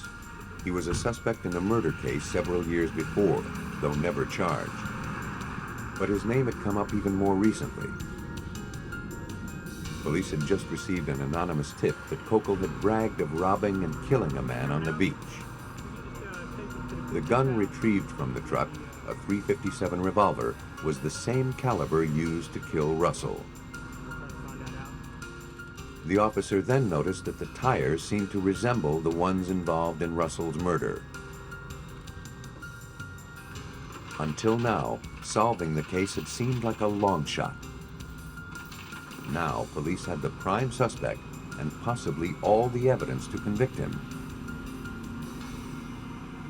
To make the charges stick, they'd have to link him to the scene of the crime. Police looked to the tires to make that connection. An officer compared Kokel's right front truck tire to a photograph from the tread guide. The way he described it was that the hair stood up on the back of his neck, that he was really seeing what we told him he was going to see. The tire was the brand and model they were looking for. But police were not certain it was the same tire that left its mark at the beach. Ham's work wasn't done. He still had to find the exact section of the tire's tread that had made the print. He scrutinized every inch of the tread, looking for cuts, gouges, and wear that matched the portion captured in plaster. These are the marks and gouges that are put into a tire as you drive it. These will leave what we need for making a positive identification. This makes this tire unique. But every mile driven since the night of the murder put new wear marks on the tire and altered the old ones. Even if Ham had the exact tire in his lab, it might be too late to make the perfect match. A killer could still go free.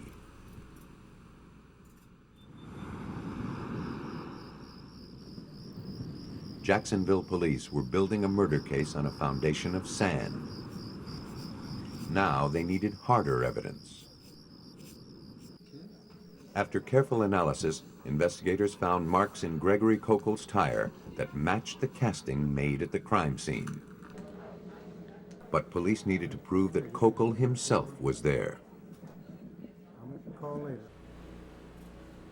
They hoped Kokel's .357 would provide the smoking gun they needed.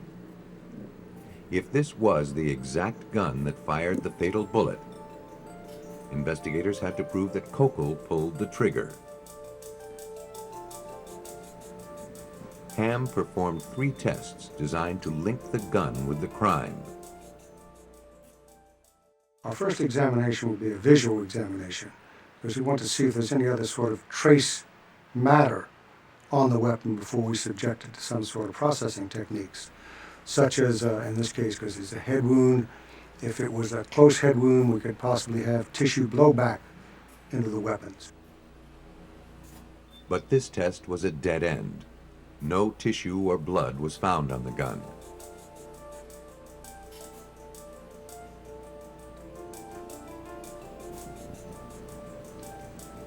The next step was to test it for fingerprints.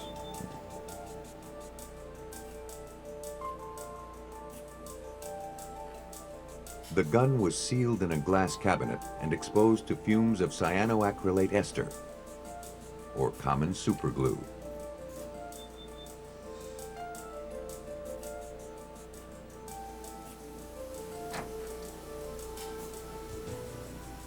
These fumes adhere to fingerprints, making them easier to see and compare. But based upon the individual characteristics of the ridges, the endings and the divisions and the dots, we can make a positive identification from any part of the body that bears friction skin. The fumes did their work in just a few minutes.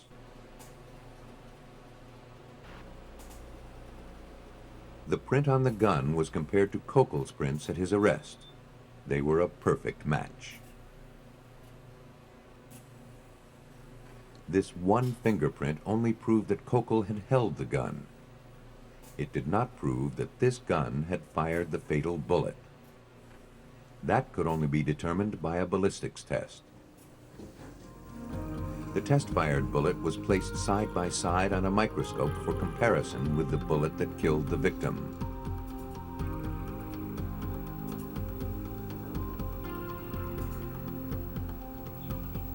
The investigator lines up the rifling patterns on both bullets.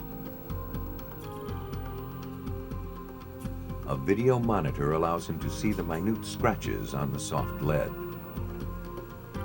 If the marks align, he has proof that the same gun fired both bullets. And that's precisely what he saw. The scratch marks on both slugs were identical. Investigators had found the murder weapon.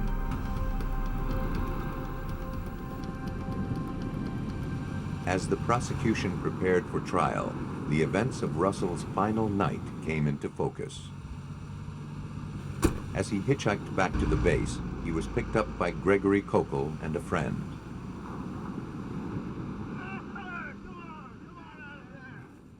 But instead of dropping Russell at his quarters, they drove him to the beach, beat him, robbed him of the only dollar he had, and then Kokel shot him. Crimes committed by strangers on strangers are the hardest to solve. But the scratches on the bullet, the fingerprint, and the tire tread bore the traces of the killer's guilt. Close forensic analysis pulled them together to make a solid case against Kokel. The weapon was the weapon that fired the fatal shot. The fingerprint belonged to the individual that was suspected of committing the crime. The senseless, random nature of the murder assured that Gregory Kokel and his accomplice would receive stiff sentences. Forensics proved beyond a doubt that Kokel fired the fatal bullet. He was sentenced to death. His friend was deemed an accessory to murder and received 14 years. For years, only the most obvious evidence could be used to solve a murder. Today, scrupulous collection methods by police and rigorous evidence processing by forensics experts are helping to assure that nothing gets overlooked.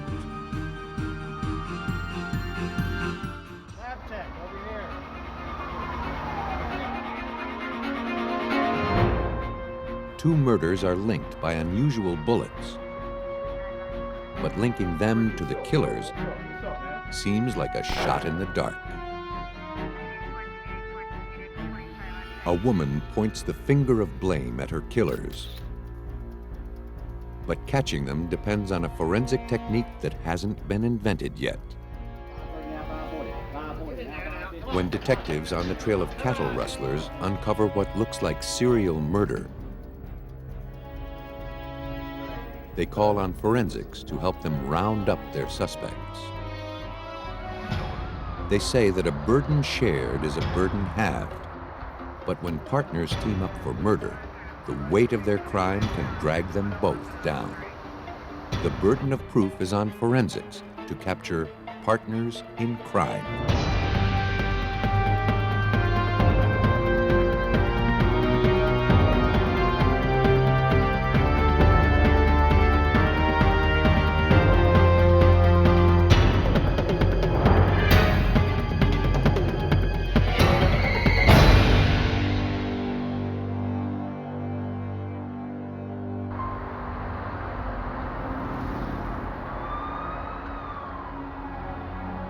November 19th, 1989, around 11:30 p.m., on the mean streets of Trenton, New Jersey, a passerby discovered a brutal murder.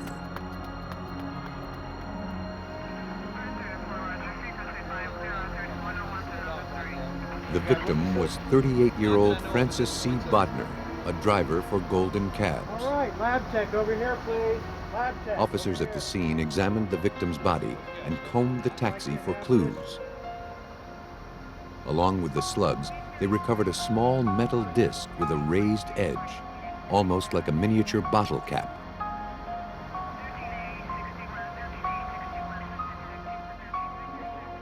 It was a puzzling find.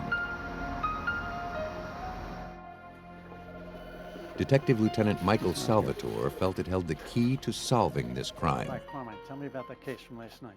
Because no one had ever seen that type of bullet before, that there was a possibility that the bullet had been created by an enthusiast, someone who loads their own bullets at home. Hey, gentlemen. If that were true, the bullets would be almost impossible to trace. But Salvatore hadn't seen the last of them. Just 4 hours later, he was called to another murder scene. A second taxicab driver was shot dead. Willie Rogers, age 33, had been discovered in the taxi he drove for the Diamond Cab Company. What do we got, guys? Again, investigators recovered the same odd metal disc, along with a spent bullet. There she is. That's what we've been looking for. And in both cases, witnesses reported seeing 3 black men in the taxi prior to the murder. The evidence technicians soon produced another clue, a fingerprint lifted from the first taxi's front passenger side door. The Trenton Police Department's evidence lab transmitted the print to the National Fingerprint Database, a clearinghouse for fingerprint evidence from around the country. It would take some time before the results came back. And there was no guarantee the print on the cab belonged to the killer. The Mercer County Medical Examiner performed the autopsies later that day. Bodner and Rogers were both killed by a single shot to the back of the head, execution style.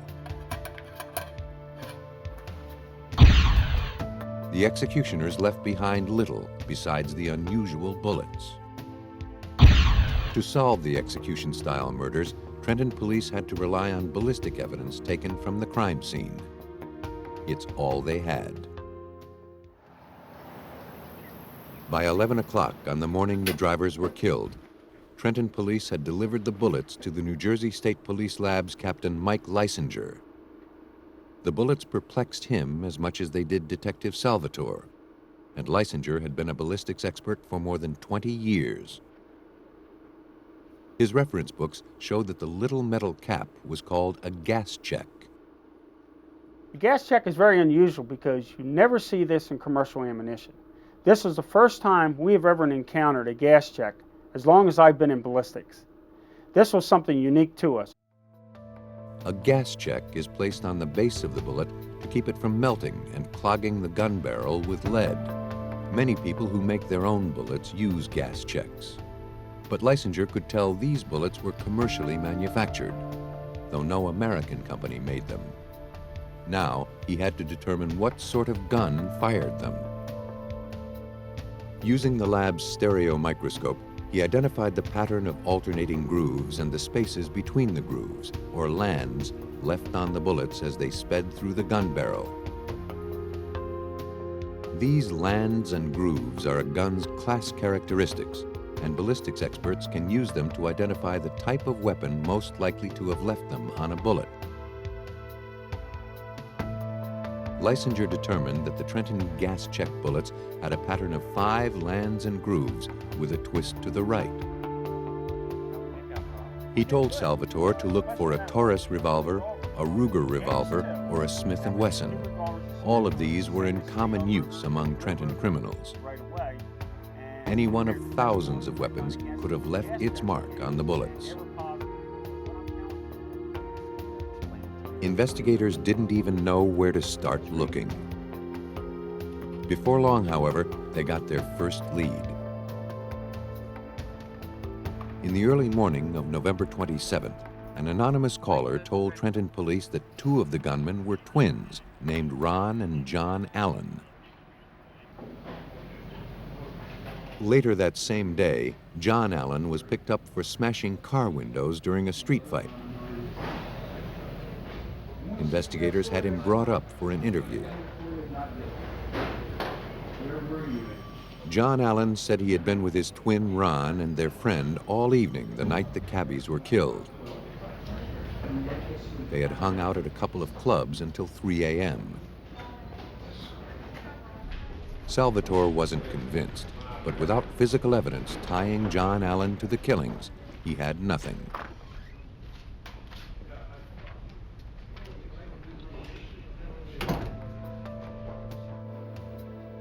When John Allen's prints didn't match the one pulled from the taxi, detectives wondered about his brother. They pulled Ron Allen's prints from a previous arrest record. Trenton police compared Ron Allen's file print against the one left on the taxi. The point-by-point comparison was a match. Ron Allen had been in the murdered man's vehicle. That wasn't enough to prove he was the murderer. Taxis see dozens of fares each day, but the match told investigators they were on the right track. Police learned that the Allen brothers were Trenton locals who became involved with a rough and dangerous gang called the New York Boys. Turf was at a premium in the Big Apple, so the gangs there started colonizing New Jersey. The Allens were recruited. I mean, Chief Williams knew all. Detectives continued to interview friends and enemies of the Allen brothers, hoping to poke holes in their alibi, hoping for anything they could use. On the street, just about everybody knew what was going on, but unfortunately, in a lot of the homicide cases I've worked on, people are very reluctant to come forward and give that information up. The information they gathered continued to implicate the Allen brothers, but stopped short of being enough to arrest them. Then, on the evening of December 20th, 1989, one courageous eyewitness stepped forward. When police assured him that he'd be safe, he agreed to talk. He told police that he was parked directly behind the first victim's taxi during the crime. He saw Bodner shot from behind and heard the window shatter. Then he drove past the cab, fast, and saw 3 men going through Bodner's pockets. He identified Ron and John Allen as 2 of the 3 men he had seen in the cab that night. The dragnet was closing in on the Allen brothers. But a single fingerprint and a rushed eyewitness account might not be strong enough to win the maximum sentence for these alleged killers. Detectives still needed to find a way to use the killer's ammunition against them. This is what I'm talking about right here. The investigation into the gang-style murder of 2 Trenton taxi drivers was making slow progress. Police had a witness who could place the Allen brothers at the scene of one driver's murder. Now they had to place a gun in their hands. They got help from a police informant. But what do you got for me? Yeah, that's what I'm talking about. You interested? He told police that the Allens had tried to sell him guns and ammunition several weeks back, and that the guns had 2 bodies on them, 2 murders. Let me think about that. He didn't buy them. All right. Think about it, right? Get back to it. To prove the Allens' involvement, Detective Salvatore needed those guns. He sent the informant out to get them. The informant risked his life to do so. On vacation today? Within 2 days, we received a phone call from the informant, and he had the weapons. He turned over the 2 revolvers and a fistful of bullets that he had just purchased from the Allens. Recently, our cabbies. We also have... Salvatore sent the guns to the ballistics lab to compare with the slugs recovered from the taxis. He's the same class guard. Both guns had 5 lands and grooves with a right-hand twist. Both could have fired the bullets found at the crime scenes. Another test would determine if one of them actually had. The guns were test-fired. The marks on the test-fired slugs from one of the guns matched the fatal slugs. Investigators had found the weapon they were looking for, the gun that killed Francis Bodner and Willie Rogers. Police obtained the warrants they needed to arrest the Allens. Officers swarmed over the places where they usually hung out. They found John Allen and brought him in. Ron Allen called Detective Salvatore a few hours later, asking about his twin. Detectives had the call traced. While I was talking to Ron on the phone, we had a couple teams out here in West Trenton, a couple detective teams poised in various locations out here because we knew this is where they frequented and where he probably was. And as soon as we got the information from the Bell operator, we fed that information to our units on the street, and they came here and they forced their way into the house and arrested Ron Allen, who was still on the phone with me at the time of the arrest.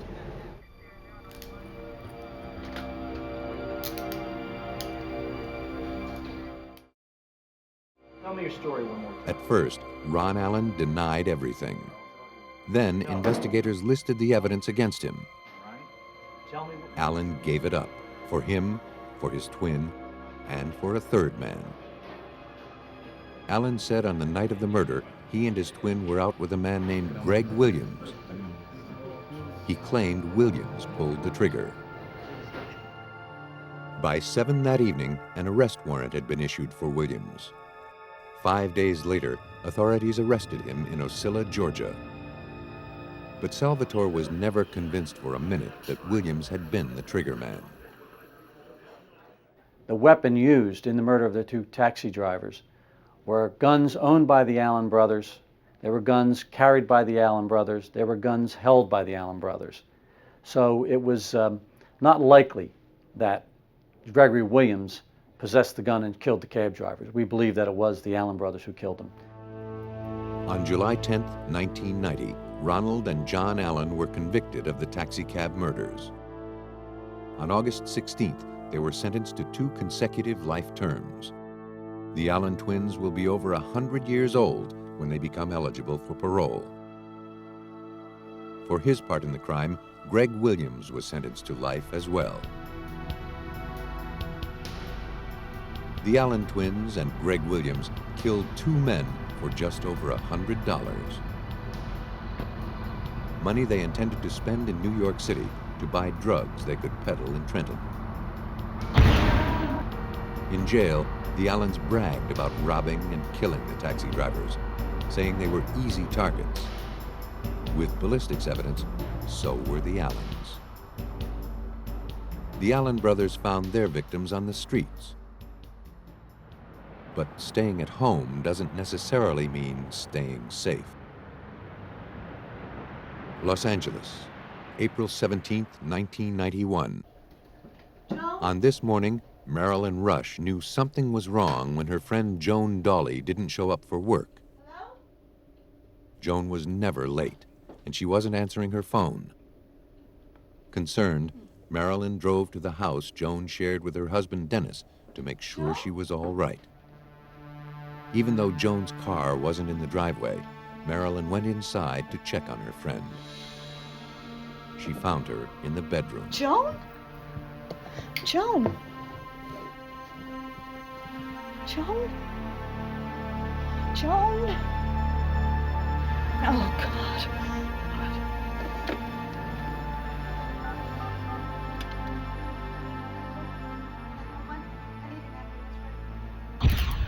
When the LAPD responded to the crime scene, it looked at first glance like a botched burglary. The bedroom had been ransacked. Joan Dawley's bruised hands told investigators that she had tried to defend herself.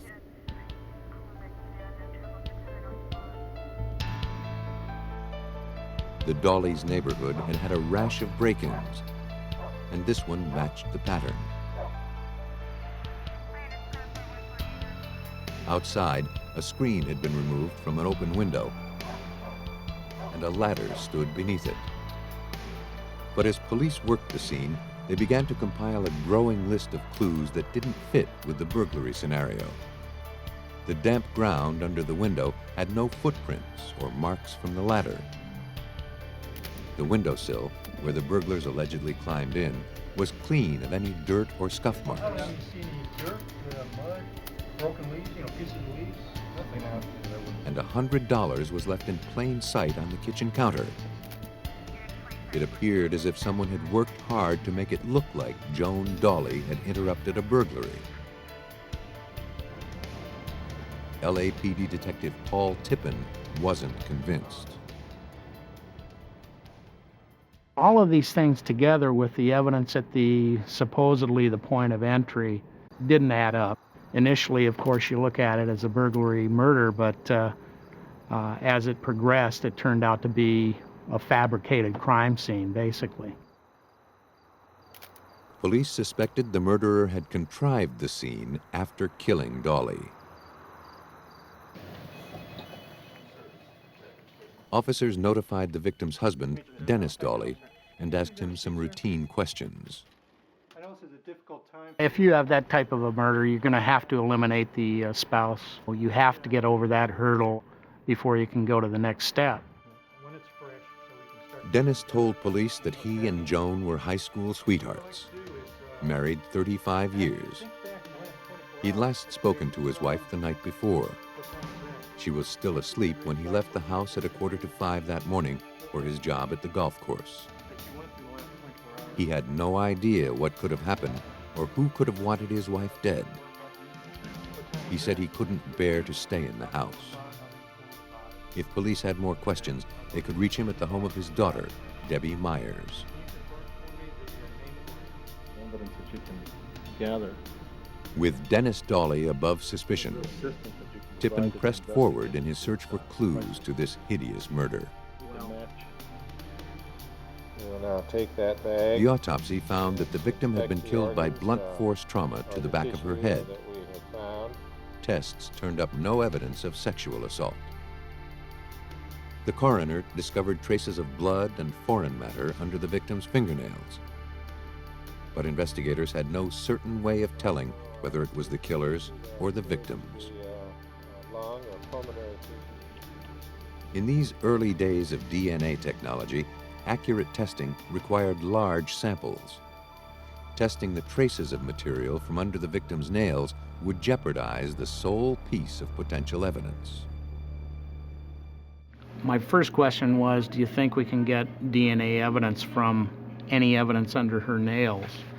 And the answer was yes, but once we do it, then we may destroy all of the evidence through the analysis. So I was real reluctant at that time to do it.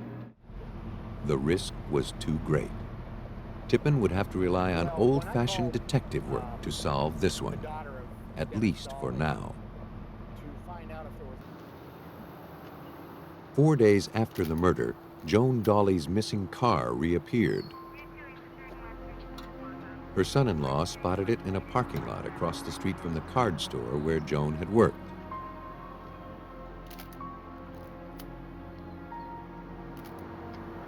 Police found her keys but no useful clues.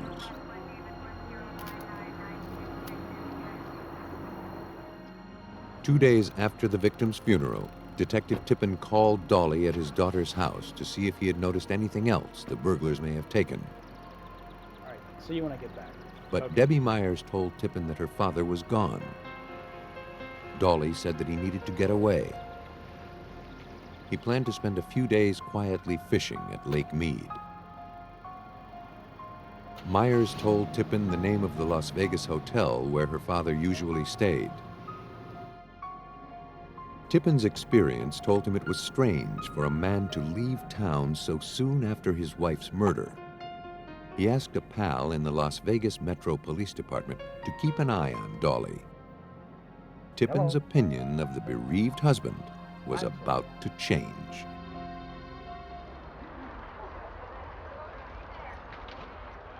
The Joan Dolly murder investigation took a strange turn when Dennis Dolly turned up in a Vegas casino at 3:30 in the morning. He was in the company of a woman.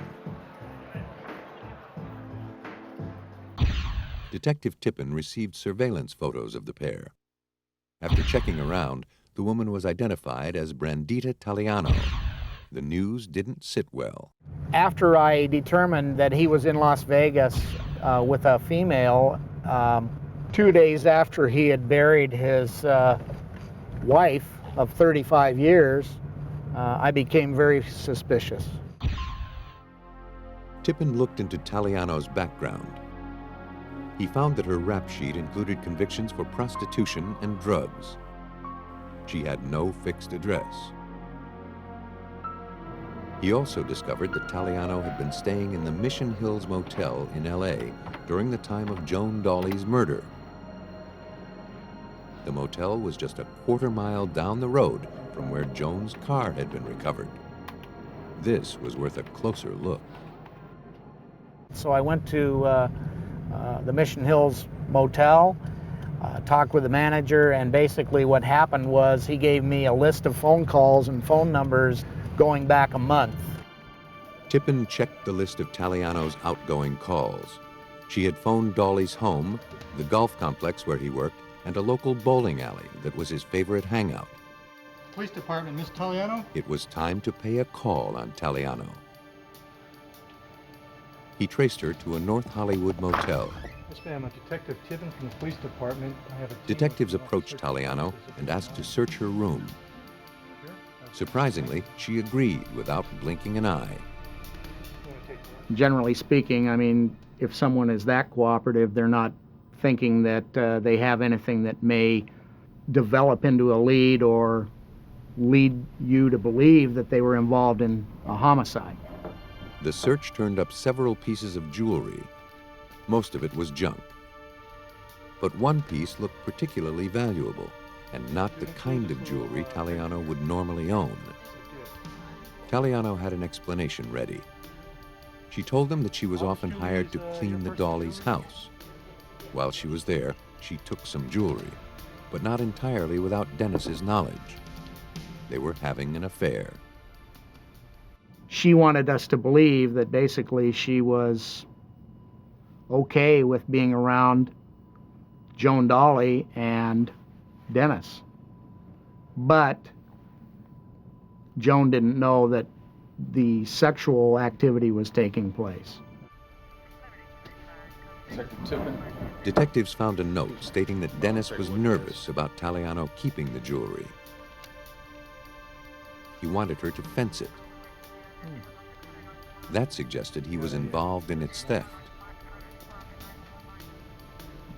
Very nice piece of jewelry here. A few days later, Debbie Myers identified the jewelry. She recognized the piece that her mother always wore. If that were true, then Taliano couldn't have stolen it from the victim's jewelry box. The other side. Joan's jewelry in Taliano's possession, and a note linking Dolly to the stolen pieces. Too many coincidences were piling up too quickly. She was a participant in the Perhaps homicide. their secret game didn't stop at theft.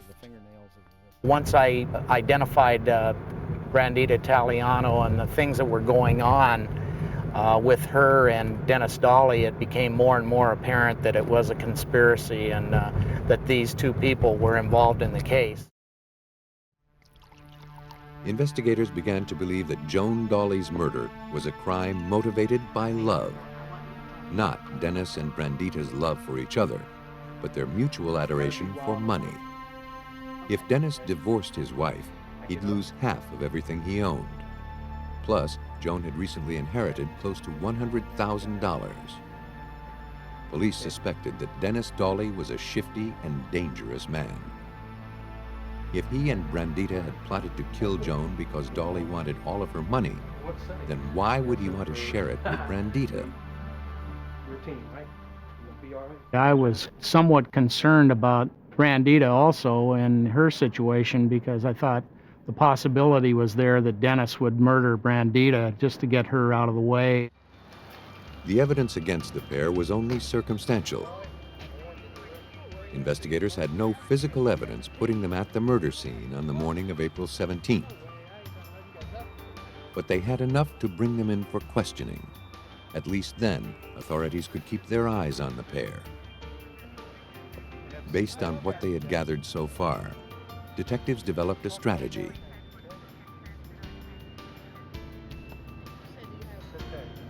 They had 48 hours to either charge them or let them go. It was a calculated risk. Interrogation room 2. Tippin knew he didn't have the evidence to charge them, so he was gambling that once in custody, they'd crack and turn on each other. Mr. Donovan, you come with me, please? Dennis admitted to meeting Brandita Italiano on the street, and basically that's all he would admit to was, yes, he was wrong and connecting up with Brandita and having her as a girlfriend, but as far as the murder or anything else, he was not involved in anything. So far. I'll be right back. Sure. I'm gonna go next door. Okay.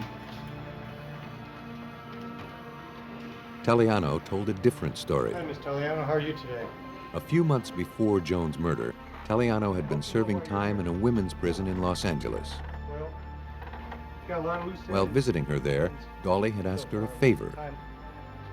Did she know anyone he could hire for a big job? She assumed that meant murdering his wife. Can you describe for me your relationship? Taliano recommended a man named Gary Ware. I'll let you know. He's pretty adamant about it. You know, he called me. Dolly's deal with Ware must have been finalized while Taliano was in prison. She said Dolly never told her what happened. It was a hot lead, but investigators would need a lot more evidence to turn it into a murder charge that would stick. And Tippin's 48 hours were up. Authorities were forced to let Dolly and Taliano go.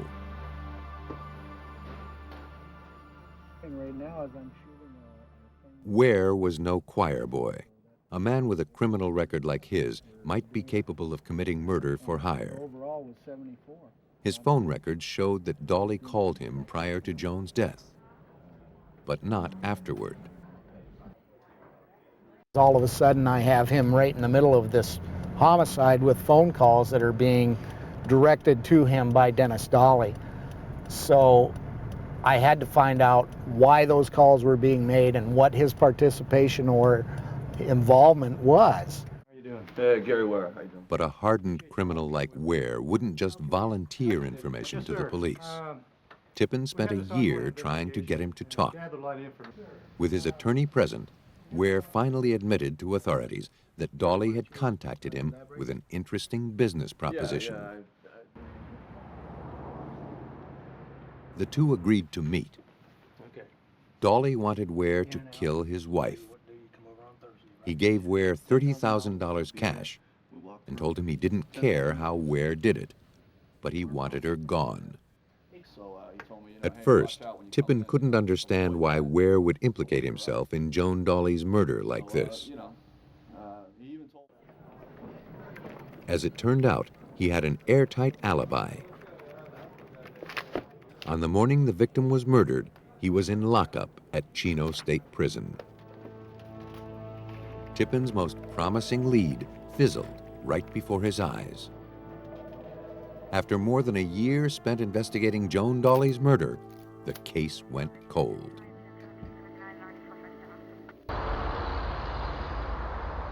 Though LAPD detectives had their suspicion, they still needed hard evidence placing Dennis Dawley and Brandita Taliano at the scene of the murder of Joan Dawley.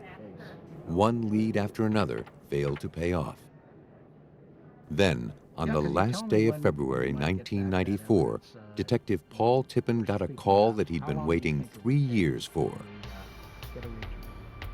In the time since Joan Dawley's murder, DNA analysis technology had been refined enormously. A new technique allowed even a tiny pinpoint of genetic material to be analyzed. Now, the lab could accurately test only a portion of the foreign matter found under the victim's nails without the risk of ruining the entire DNA sample. The lab's new testing technology, called PCR for polymerase chain reaction, encourages the DNA to carry out its natural function, continuous duplication. A carefully controlled environment of chemicals and heat works like a genetic copying machine. Colin Yamauchi is a criminalist with the LAPD Crime Lab DNA unit. We can start with a small sample and put it in this instrument that can make hundreds and then thousands and then hundreds of thousands and millions of copies of that same DNA. So it was kind of an exciting time in forensic serology when PCR came online and we were able to utilize this technology. With PCR, an immeasurable amount of DNA can be cultivated into a testable sample. The procedure was performed on a portion of material taken from beneath Joan Dawley's fingernails, then compared with DNA from her blood. It didn't match. Someone else's cells were under Joan Dawley's nails. Now, that meant that the possibility of a suspect's DNA was there. And that was very, very important to me, because now it brought about a situation where I could maybe directly connect a suspect to the victim. And that was very, very important. Dennis Dawley's genetic material was tested against a sample from his wife's nails. It came back negative. By this time, Brandita Taliano was in prison for an unrelated crime. A warrant was issued and a blood sample obtained. This time, Tippin got his match. Now there could be no doubt. Brandita Taliano murdered Joan Dawley. But Tippin still wasn't convinced that Taliano had acted alone.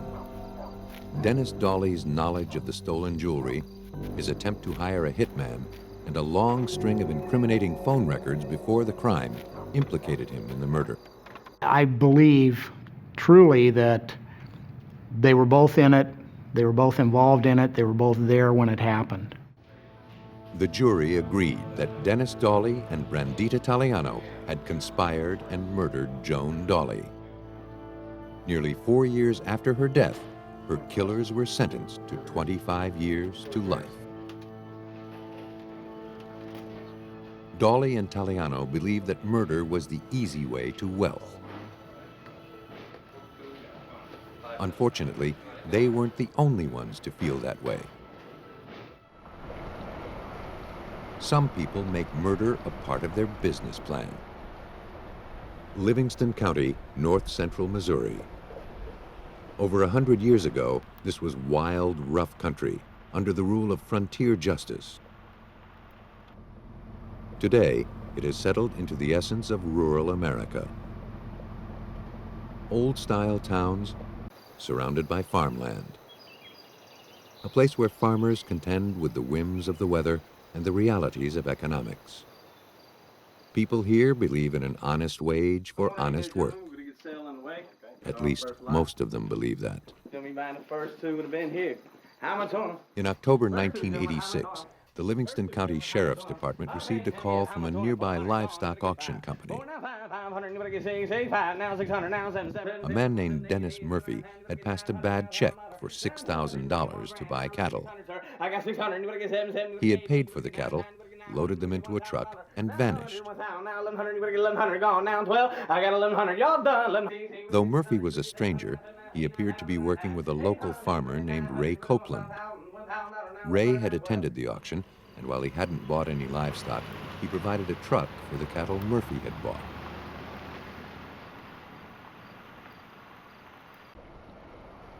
Sheriff Gary Calvert paid Mr. Copeland a visit to find out more about Murphy. He admitted that he knew Dennis Murphy, that Dennis had rented his pasture to keep those cows, and that he in fact had sold some cows to Dennis himself, and that Dennis had gave him a bad check also. It might have been the end of the story, except that a month later, Calvert received another call about a drifter passing bad checks for about $6,000 worth of livestock. The drifter resold the cows, took the cash, and disappeared. Again, Ray Copeland had been at the auction, and it was his truck that carted the cattle away. But once again, Copeland said he was a victim too. Before, you did 5 of them already. And While that may have been true, Calvert had reasons for doubt. Ray Copeland had been arrested several times for passing bad checks of his own. Yeah, we're going to have to come up with something different. Still, Calvert had no proof that he was behind this. Both of the cattle thieves had arrest records, consistently bouncing in and out of jail on minor charges. Calvert assumed they were bound to get arrested again. He'd catch up with them soon enough. All he had to do was wait.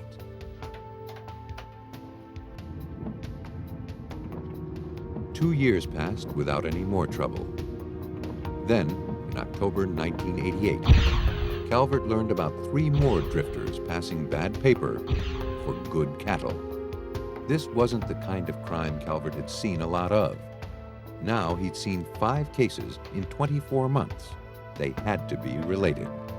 When Calvert ran a check on the 2 men who'd stolen the cows 2 years earlier, he found no record of them. They hadn't been arrested again anywhere. Misdemeanor 1. Calvert couldn't believe that these small-time criminals had reformed into model citizens. But he didn't know where they had gone, or if Copeland might truly be involved. Calvert had heard rumors, though. Copeland's neighbors told him that he was hiring drifters from the local mission to help him at cattle auctions because he couldn't hear well anymore. Copeland supposedly promised to pay the men $50 a day to stay on his farm and not tell anyone they were there. Even if those rumors were true, they didn't mean much. A year passed before Calvert got more information, and it wasn't what he expected. On August 20th, 1989, an anonymous caller to Nebraska's Crime Stoppers hotline tipped authorities to watch out for Ray and Fay Copeland of Mooresville, Missouri. The caller said that he had worked for the Copelands. Ray had made him buy cattle with bad checks and then threatened to kill him. He said he wasn't the first. He hinted that Ray was a murderer. Jack McCormick? On September 6, 1989, just 2 weeks after the phone tip, the anonymous caller surfaced. Jack McCormick was picked up outside Salem, Oregon, for sleeping by the side of a highway. When the police computer revealed an outstanding warrant for bad checks in Missouri, he was extradited. When he got there, he admitted making the anonymous call. Jack, got a slight problem with McCormick said that Copeland met him in a homeless shelter and hired him to work on his farm. After he moved into Copeland's house, Copeland opened a bank account for him so he could buy cattle. It seemed like a square deal.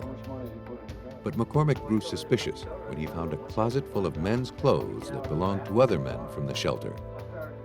Some had their names written inside, a common practice among drifters. Pays you $5,000.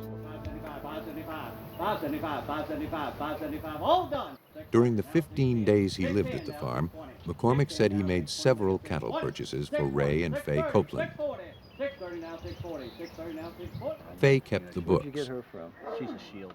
But soon, McCormick overdrew the bank account, and the Sullivan County Sheriff issued a warrant for his arrest.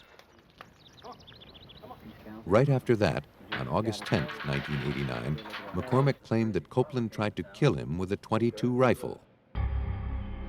Then, for some reason, Copeland changed his mind. McCormick fled the county.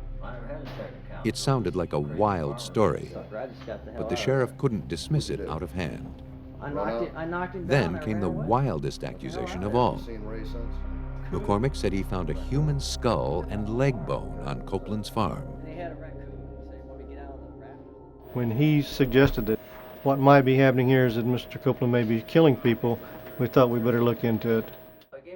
Based on what McCormick told authorities, and coupled with the fact that 2 of the cattle thieves were seen with Ray Copeland, the sheriff had enough to arrest Ray and his wife Fay for charges relating to check fraud. A search warrant was issued to determine if they were up to something far worse.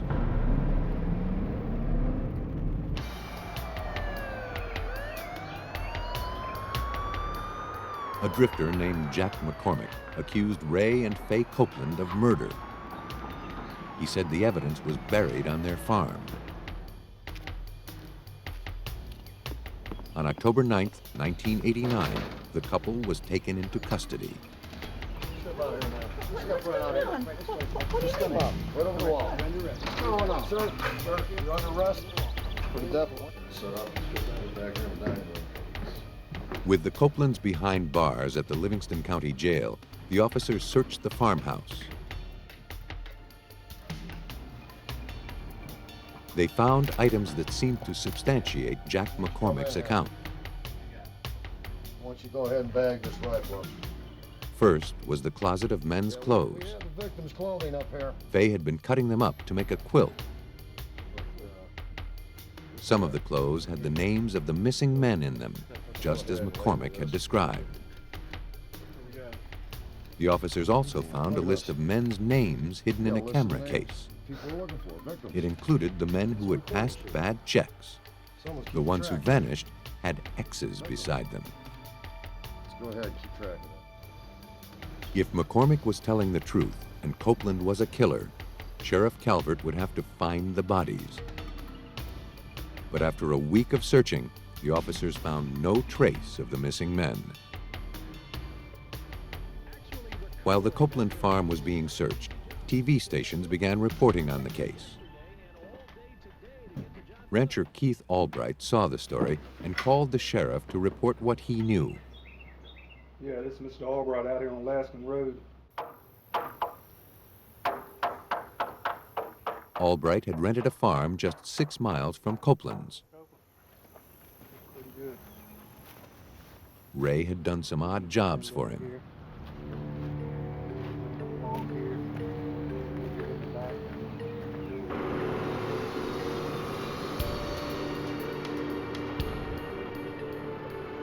Albright told police that he had found some bones out in a field. At the time, he thought they were animal bones. Now, he wasn't so sure. Having found no bodies on Copeland's farm, police believed that Albright might be onto something. If Copeland were guilty, he wouldn't be careless enough to bury all his victims on his own land. They spread out to search Albright's farm. In the barn, they noticed that some areas of the dirt floor had been disturbed. They began to dig.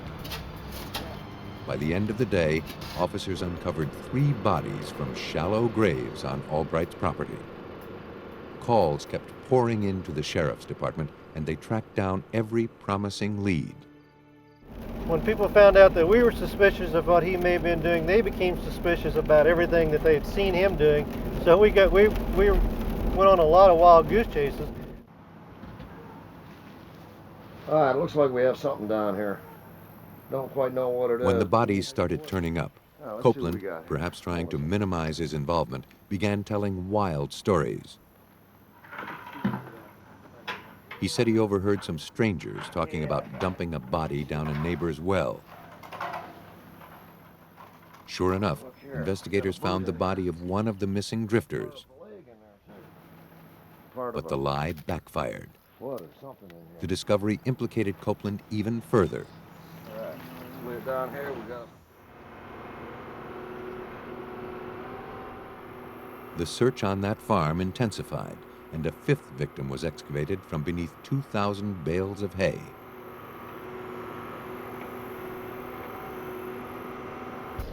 Using dental records, the 5 men were positively identified a few weeks later. Among them was Dennis Murphy, pulled from his watery grave. It was a good start, but investigators needed forensic evidence to tie Copeland more directly to the murdered men. Calvert gathered the .22 rifle found in Copeland's house and a pile of .22 slugs recovered from the bodies and delivered them to the Missouri State Highway Patrol. The rifle was test-fired in their crime lab.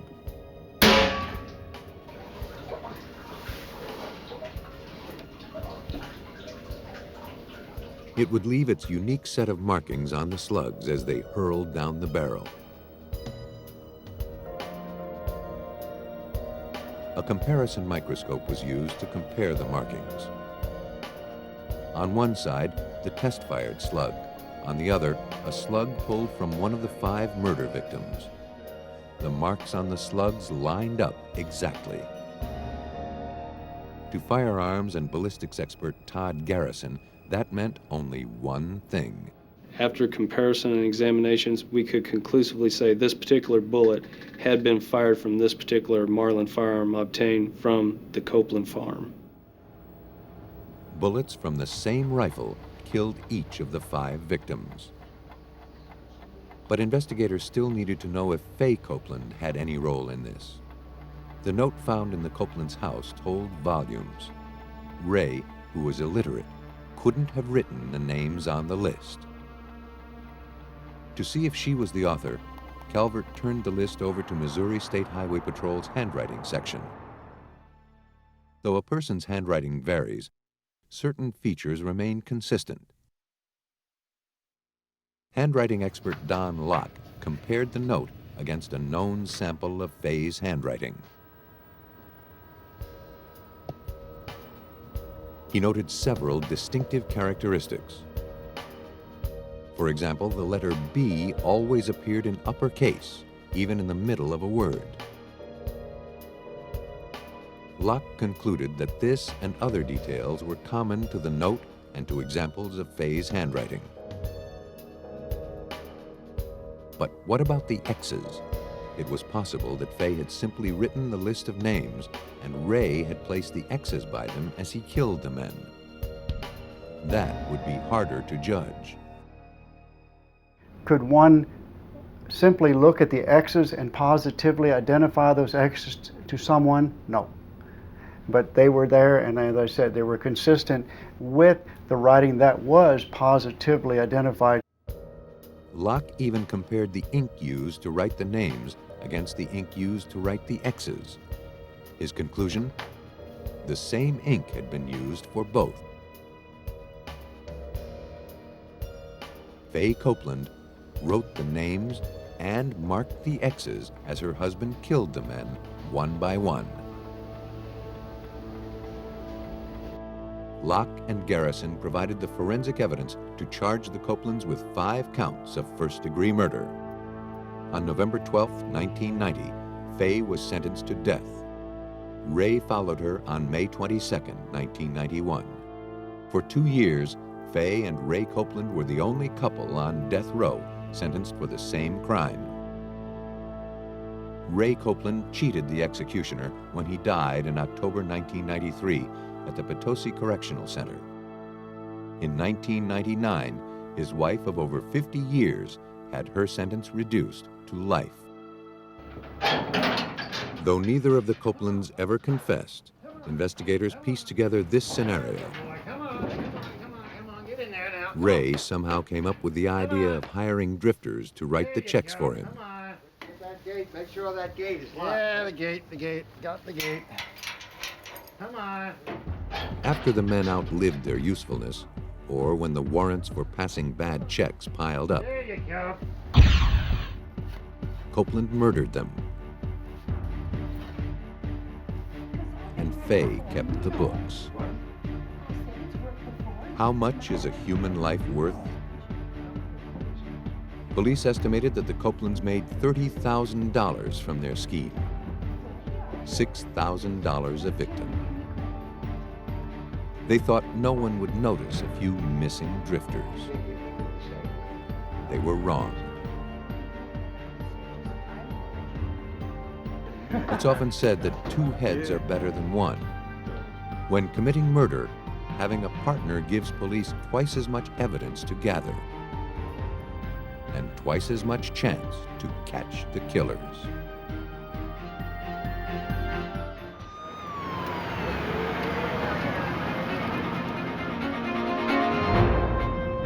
The body of a young waitress is found in the mountains of Colorado. With no physical link to the killer, the only hope of catching him is to decode his darkest secrets.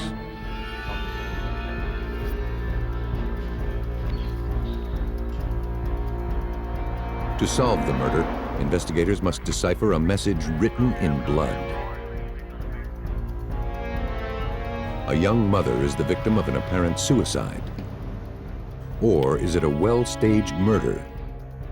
To prove foul play, detectives will have to build a solid case from a flimsy square of plastic. The path from victim to killer is rarely clear. But with forensics as a guide, today's detectives can find the path to justice along the faintest trails of evidence.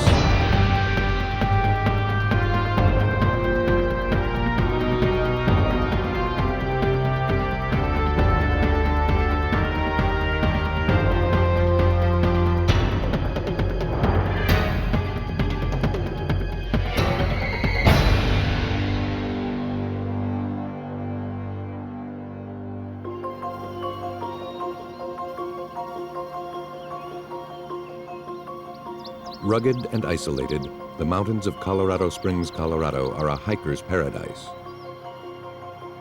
But those same qualities make it the perfect place to hide a body.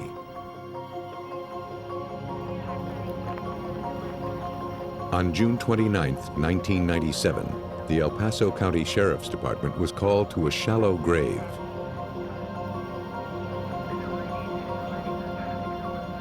They unearthed the body of a young woman, but were unable to dig up any clues leading to her killer.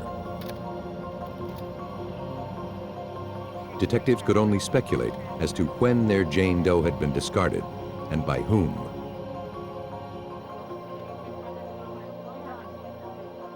Detective Michelle Hodges knew she had little to work with.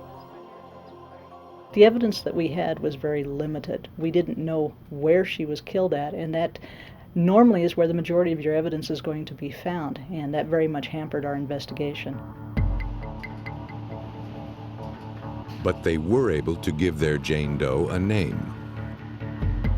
At autopsy, the body was positively identified as Deidre Malachowski, a 24-year-old waitress from the nearby town of Fountain. She had been reported missing a week before. Great, come on down. Okay, bye. The victim had been killed by repeated blows to the head with a blunt instrument. Biological evidence found during an internal examination of the victim suggested that she'd been raped. For now, it was the only physical evidence connecting Deidre to her killer. The body had been exposed to the elements and contained fly larvae. Investigators hoped that these insects would help pinpoint the time of death. At the Arapahoe County Crime Lab, detectives turned to Thomas Adair, an expert in forensic entomology. Forensic entomology is the use of insects to answer a medical criminal question.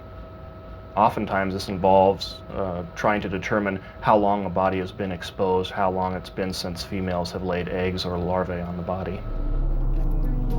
In murder cases where a body has been dumped outdoors, adult female flies usually locate the remains within minutes and begin depositing eggs. These eggs help experts calculate how long the body has been exposed. At the crime scene, larval flies had been removed from the victim's remains and preserved in alcohol. At autopsy, a second sample of insects was removed and kept alive. These two sets of larvae were sent to the crime lab for analysis. One set would be used to identify the species that had colonized the body. The other would tell experts how long the victim had been dead. The first step was to rear the live flies to maturity. In the rearing process, what we do is we take those immature species, the maggots, we place them in a jar with a food source, like in this case beef liver or chicken liver, and then allow them to progress to their adult stage. Once they've emerged, it allows us a little bit more ease in identification.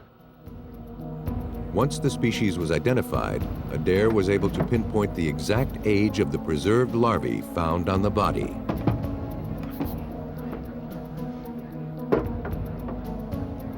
He determined that the larvae were at least a week old. Since Deidre Malachowski was last seen a week earlier, he deduced the victim had been killed within 24 hours of her disappearance.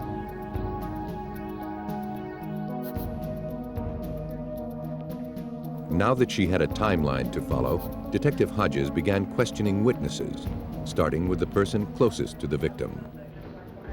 That person's going to give us the most information. Also, we need to either include or eliminate them from our investigation. But in this case, the person closest to the victim, Deidre Malachowski's fiancé, wasn't talking.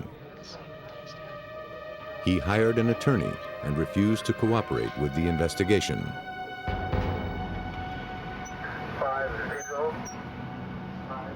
Detectives visited Deidre's neighborhood and spoke to Donna Yerke, one of the victim's oldest friends. Both Yerke and her husband Alan expressed fears that Deidre's fiancé could have killed her.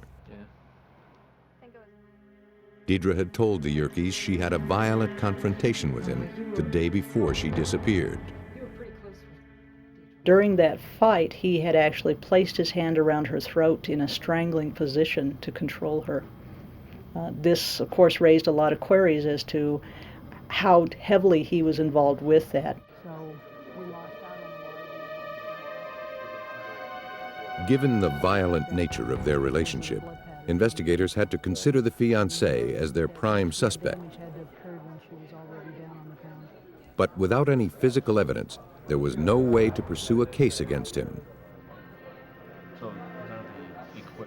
And until more information surfaced, Hodges knew they'd have to be patient. We only had a one-time shot at things like this. If you don't have enough evidence when you initially arrest, then you may not be able to proceed with the case. And we didn't want anything like that. We didn't want an acquittal in a case.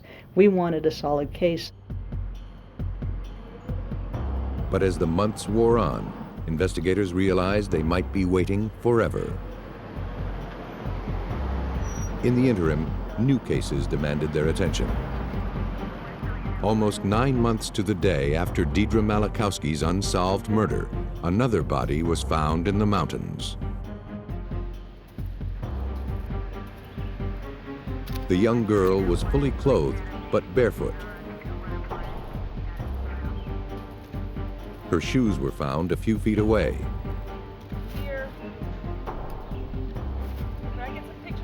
There were no obvious injuries to the body, nor any clues left behind by her killer. The victim was identified as Danielle Bonfield, a 12-year-old reported missing that morning. Danielle's body had been found more than 20 miles from her home. Considering the rugged terrain, investigators knew the girl couldn't have made it that far on foot. And whoever had driven her there left no clues. Nor was any evidence recovered from the victim's home. Leslie Bonfield, the girl's mother, had found nothing out of place. There was no sign of a struggle. Bonfield told investigators that on the night of her daughter's disappearance, Danielle was to stay home while she joined friends for drinks. By the time she returned later that evening, Danielle was gone.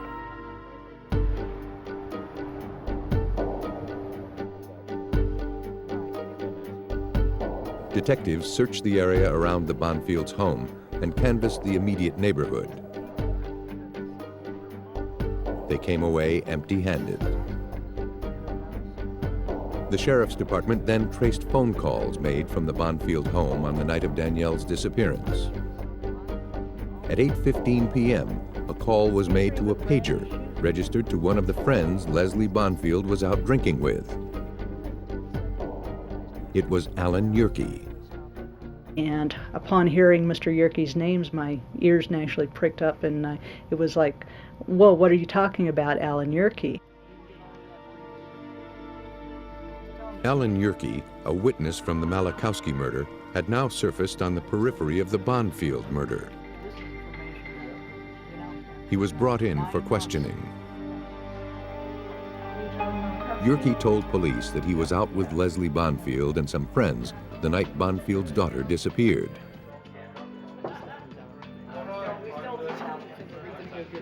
He said he received a page from Danielle at around 8 p.m.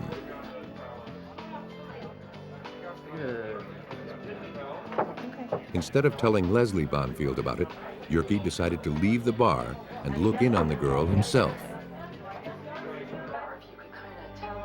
Yerke told investigators Danielle was fine when he left the house. There was reason to doubt his story, however. Yerke's criminal history revealed that the 29-year-old handyman and part-time computer technician had once been convicted of sexually assaulting his ex-roommate.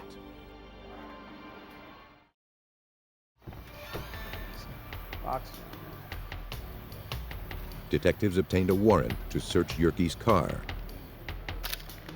It was impounded and analyzed by the Colorado Springs Police Department.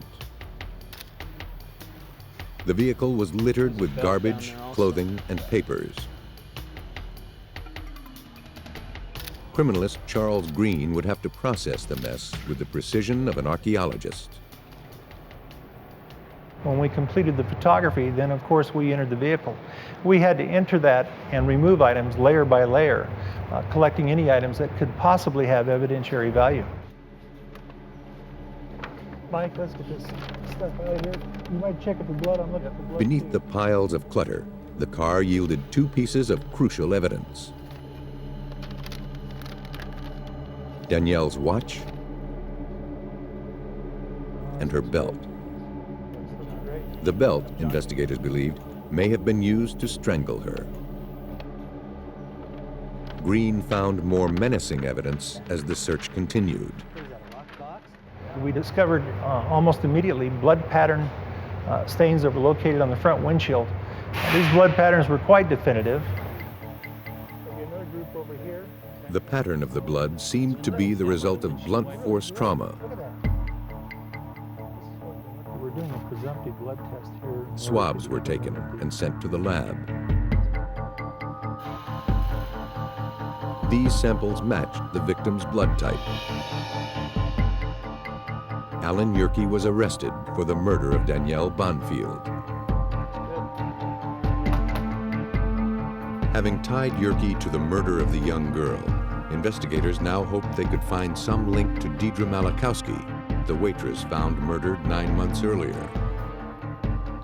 Blood and DNA samples were taken from the suspect. They matched the fluid samples found in Malachowski's remains. Although investigators confronted Yerke with this damning evidence, he denied knowing anything about Deidre's murder. He also claimed he had slept with the victim several days before her disappearance, but that it had been consensual. Yerke just explained away any biological evidence they might find. Investigators would have to dig deeper. Okay, I want to look at that too. Get some more bags. Yerke's cluttered car yielded the pivotal clues in the Bonfield murder. They hoped that it would also contain some link to the Malachowski case. Hours were spent revisiting the vehicle and its contents, but not a single scrap of evidence relating to Deidre Malachowski was recovered. Nor were there any obvious clues in the trunk. Instead, technicians found it filled with computer disks and software. John, I got this thing open a minute ago. You want to take a look inside? The trunkload of floppies and CD-ROMs hardly seemed a momentous find, but as today's detectives know, it could provide a treasure trove of evidence. Though traditional methods had failed to turn up any clues, this stash gave forensic specialist John St. Augustine a whole new hunting ground. Computer forensics is important because we're coming across more media in more scenes now. It's no longer just, here's the bloody knife and the gun or the bullet. Now we're finding more and more pieces of digital media. Altogether, 50 CD-ROMs and 400 to 500 floppy disks were seized from Yerke's car and home.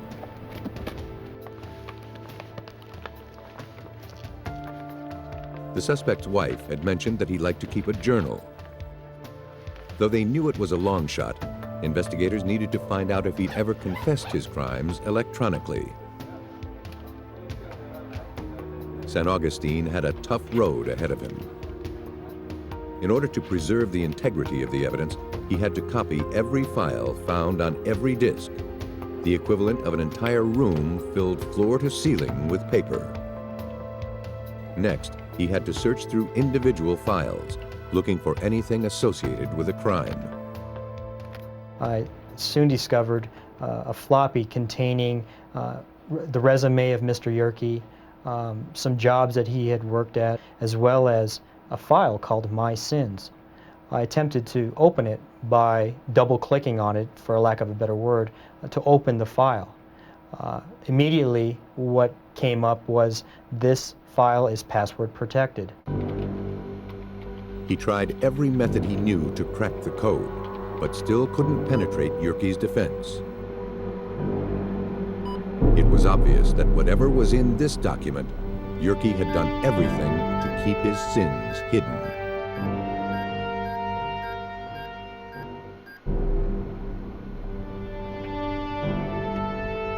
Investigators in Colorado believed that Alan Yerke was responsible for the death of his wife's best friend. But without any physical evidence linking him to the crime, their only hope of solving the case was to hack an encrypted computer file entitled My Sins. With the help of some powerful software, John St. Augustine was finally able to obtain Yerke's secret password. God help. When I entered the password, God help, into the My Sins document, immediately up came a screen that said, My Sins is reserved by Alan R. Yerke. Now I knew that Mr. Yerke was the author of this particular file. St. Augustine was finally able to open the cryptic file. A list of Alan Yerke's crimes appeared on the screen, including the murders he'd committed. Perhaps more chilling was a list of murders he planned to commit in the future. Included in the list was the rape and murder of Deidre Malachowski. This on-screen confessional bore out investigators' suspicions. The man in their custody was a calculating predator whose appetite was only growing. Police surmised that Yerke picked up Deidre while she was waiting to catch a bus into town. He overpowered the young woman and killed her. Yerke then drove to the mountains, where he hid the young waitress's body.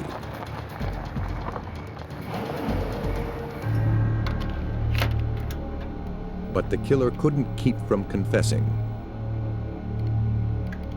Alone, in front of his computer, Yerke divulged his secrets.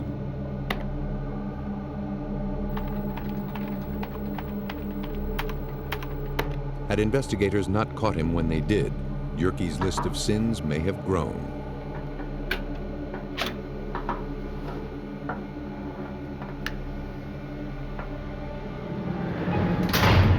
Faced with this evidence, Yerke pled guilty to the murders of Danielle Bonfield and Deidre Malachowski.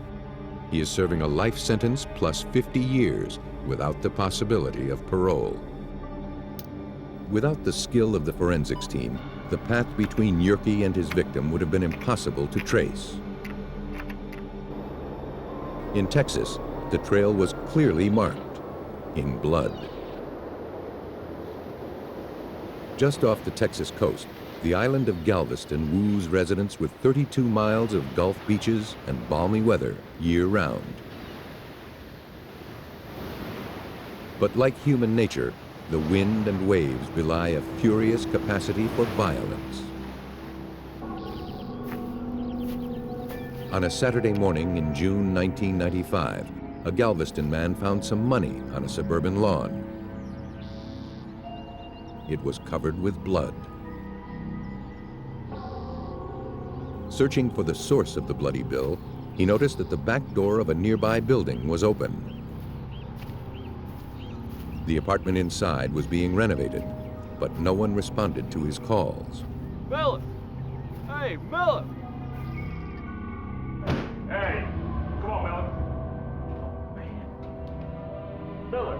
Inside, he found his neighbor, 32-year-old John Miller, dead.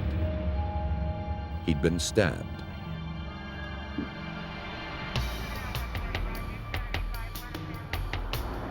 Officers from the Galveston Police Department were called to the scene.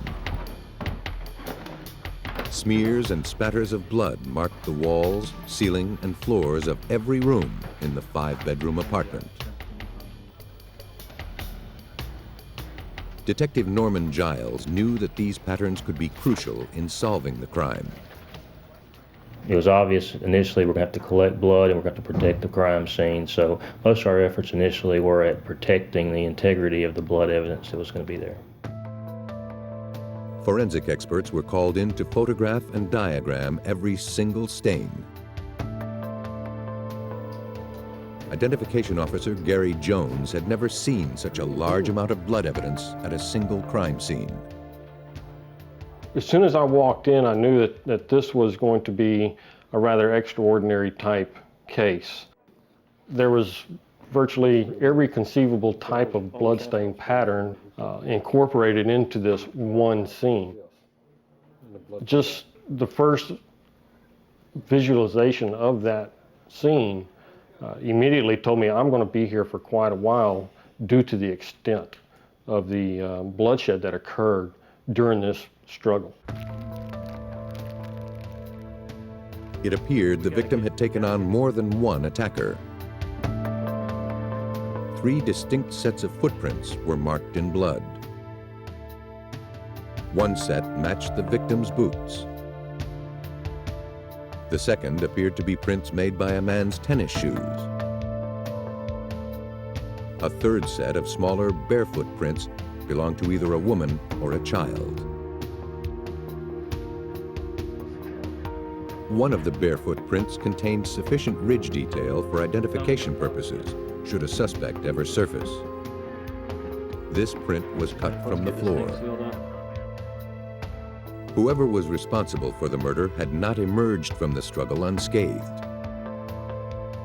Droplets of blood found near the print suggested that he or she had been bleeding from the leg.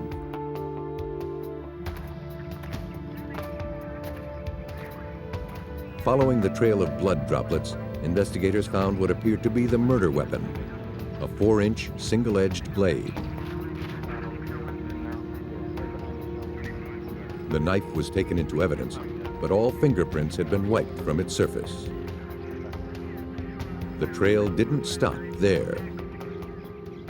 Blood went down the stairs, out to the road, then went south on the road to a parking lot near the seawall.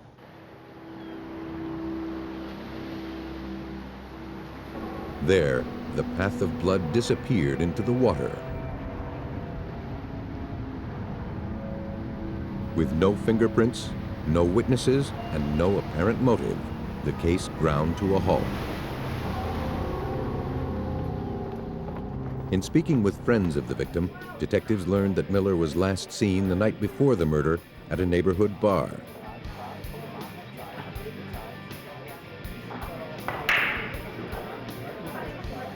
A barmaid told police that Miller had been hanging out with a couple of drifters.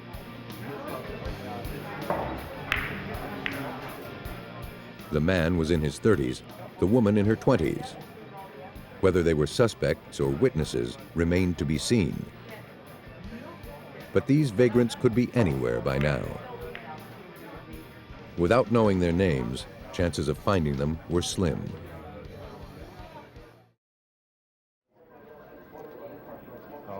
Investigators also learned that Miller owned a truck that was now missing. We spoke with the family members that we could locate there at the scene, and nobody knew the location of the truck. So we thought that the truck was probably stolen at the time of the murder. Although an all-points bulletin was issued on the missing pickup, it was nowhere to be found in the Galveston area.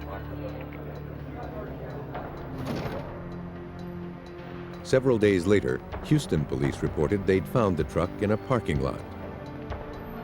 They immediately arranged to have it returned to Galveston. Meanwhile, Giles canvassed businesses along the Houston highway where the truck had been found. We came to a hotel along the way, and we went inside and checked with the clerk, and the clerk actually did remember seeing a male and female that fit the description of the persons that had been seen with Mr. Miller in Galveston. They said the female was walking, she appeared to be limping. Police believed the woman had received the injury at John Miller's apartment. But even with a wounded leg, the couple managed to stay one step ahead of police.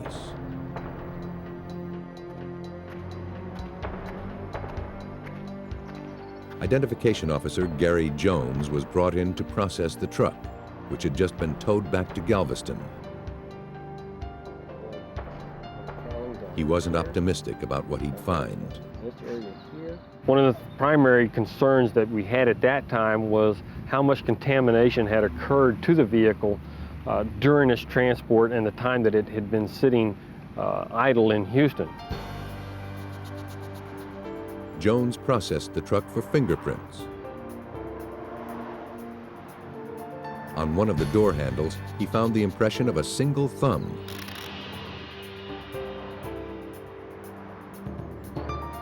The print was lifted and submitted to a computerized fingerprint identification system.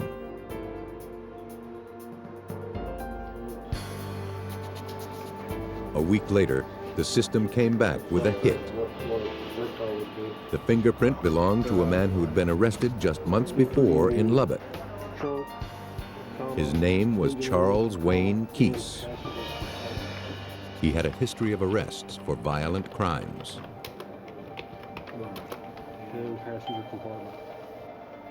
Linking Keese to the victim's vehicle was a positive step, but it only showed an association with the victim. It didn't prove Keese had done anything violent. So we had Mr. Keese's fingerprints on the truck, but we knew he'd been in the truck on times other than the time of the murder. Through food stamp records, police finally found Keese and his girlfriend in Lubbock, some 500 miles away. Armed with a warrant, detectives brought them to Galveston for questioning. Guilty or not, Keese and his girlfriend were among the last people to see John Miller alive. Investigators were eager to speak with them. While the girlfriend's footprints were taken, investigators turned their attention to Keese. Keese admitted that he and his girlfriend had hung out with Miller at a bar on the night in question. He said that Miller then drove them to a pool hall where his truck broke down. There, Keese said, they went their separate ways. His girlfriend's footprint had been compared to the bloody print found at the crime scene. The size of the prints was the same, but technicians would have to be more precise. Like fingerprints, toe prints have a unique pattern of loops and whorls that can be used for identification. Technicians compared the details of the crime scene toe prints with those taken from Keese's girlfriend. They matched perfectly. We had her foot in blood in Mr. Miller's house, so we knew that she was there at the time of the murder.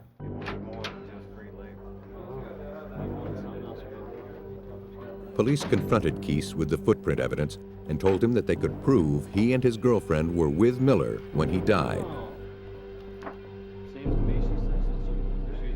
Keese then admitted that he'd stabbed Miller, but said that it was self-defense. He claimed Miller had been the aggressor. Police didn't believe that it would take brutal force for Keese to protect himself against an unarmed man. But without proof, it was possible that a jury might side with Keese. Galveston police faced a new hurdle. Unless the evidence could distinguish murder from self-defense, the suspect's word would prevail. The only hope for justice was to coax the victim's story from the trail he left in blood.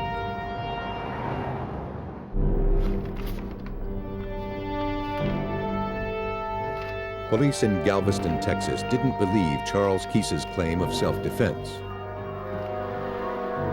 They thought he was a murderer. To prove it, they turned to the evidence.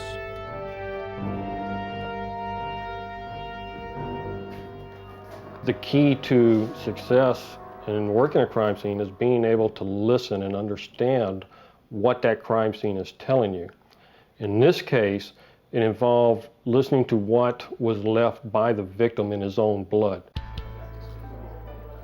To illustrate the brutality of the murder and disprove the suspect's account, Jones needed to reconstruct the crime from the patterns of blood. Investigators found two distinct sets of shoe prints at the crime scene and one set of footprints. Using photographs as a reference, Jones traced each player's prints through a layout of the home. Jones theorized that Keese attacked Miller and pursued him to a corner of the room. The victim's boot prints were followed closely by Keese's tennis shoe prints. Keese's girlfriend got caught up in the struggle. Her bare footprints show that she ran out the back door. Miller's boot prints moved toward the front door. The killer's prints followed. Blood spatter on the door led police to suspect that the fatal blow was delivered as Miller tried to escape. He never made it. He slid down the wall and collapsed on the floor. Jones's reconstruction impugned Keese's self-defense plea and proved that Miller had been the victim of a vicious and unrelenting attack.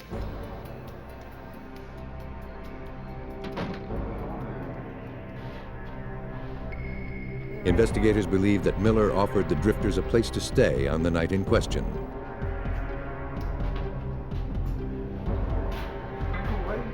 Possessive of his girlfriend, Keese flew into a jealous rage. He stabbed Miller while the unarmed victim fought to get away.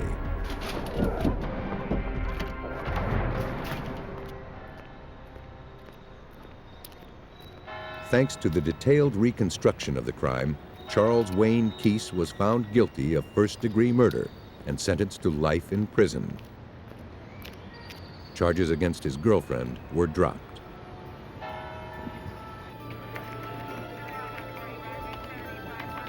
At the crime scene in Texas, a confession was etched in blood. But the line between malice and misfortune isn't always so clear. On a Saturday evening in November 1987, paramedics responded to a 911 call from a rural Wisconsin home. Walter Reeder told the paramedics that his wife had shot herself in the bedroom. 21-year-old Paula Reeder was found face up on the floor, dead. She had a bullet wound in the side of her head.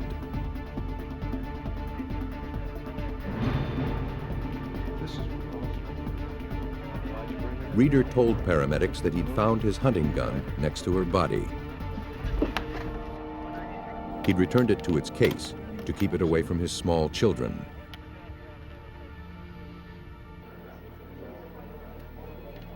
Detective Ken Peters of the Dodge County Sheriff's Department was assigned to the investigation. Though it appeared to be a suicide, Peters treats all violent deaths as homicides and works backwards. Once you rule it a suicide and put it on paper, or you remove bodies and evidence, you cannot place that evidence or the body back there. You do a complete and thorough investigation, no matter how many hours it takes. And if you feel certain and you get a second opinion or even a third opinion from professionals that it is in fact a suicide, then you can live with yourself and you're comfortable with that. But analyzing the crime scene only raised more questions. The position of the victim's body sent up red flags. The history of these cases are like that you drop to the floor like a sack of potatoes as soon as you take a round to the head. And yet, Paula Reeder was found with her head 3 inches under the footboard of the bed. It defied logic, unless something or someone had moved her. The condition of the weapons seemed odd as well. Because they're fired at such close range, guns used in suicides are normally covered in blood and tissue. The gun found in the Reeder house was relatively clean, with small amounts of blood on the barrel, butt, and grip.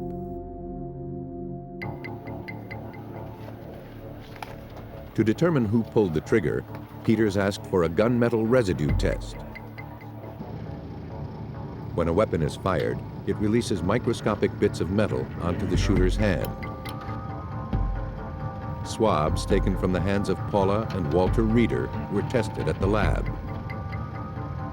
Both of the Reeders tested positive, but in low levels. The inconclusive findings indicated they had both touched the gun. It didn't prove who fired it.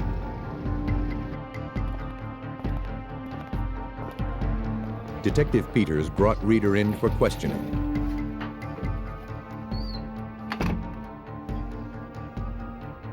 Walter Reeder said that he and his daughter Misty were in the basement stacking wood when they heard a loud thump upstairs.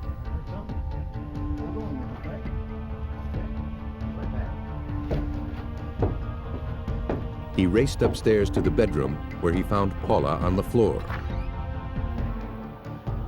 When asked why his wife would want to kill herself, Reeder said he didn't know. Peters hoped he could find the answer that Walter Reeder couldn't supply.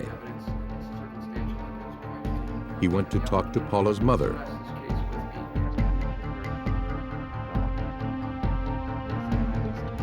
Paula's mother told investigators that she had been worried about her daughter.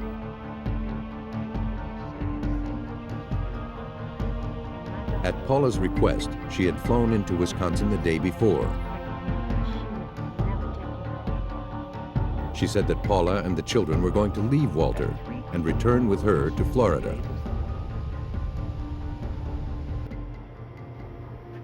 It had been a bad marriage from the start.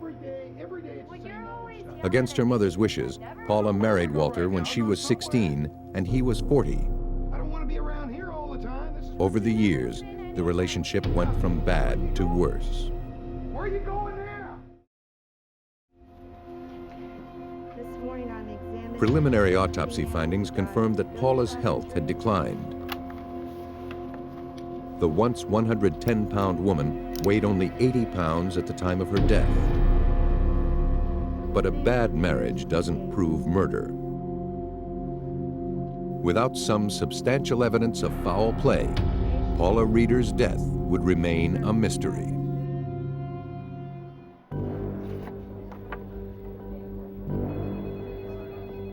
Investigators in the Paula Reeder case were still not convinced that the young mother had killed herself.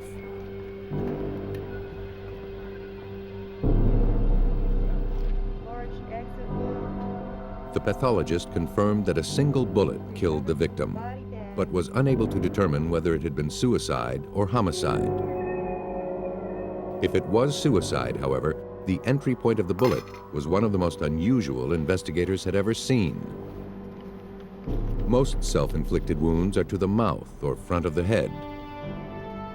In this case, the gun barrel had been placed behind the victim's ear, angled toward the back of her head. It defied logic and physics. Before she was buried, investigators measured the victim's limbs and did some calculations. Paula Reeder was 5 feet tall. Her arms were only 24 inches long. Factoring in the length of the gun, investigators determined her arm was barely long enough for her to press the weapon to her own head. The only way she could have fired it was if she had pulled the trigger with her thumb. Suspicions mounted, but investigators still lacked hard evidence. The evidence they did have only raised more questions. A hollow point bullet was removed from the victim's skull and sent to the lab. Analysis revealed something odd. A piece of plastic the size of a hard candy wrapper was adhered to the shell casing. Under the microscope, investigators could see that it was torn and stretched. They had never seen anything like it.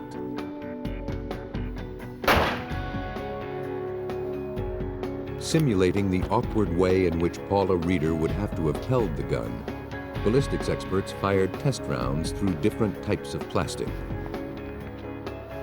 But unlike the sample recovered from the victim's head, these samples simply melted and burned.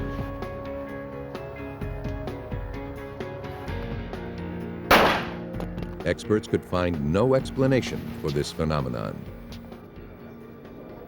Though they didn't have the physical evidence to prove murder, Detective Peters stayed in touch with the victim's family and friends, hoping some crucial testimony would eventually surface. The more he learned about Paula's relationship with Walter, the more he believed that her husband killed her.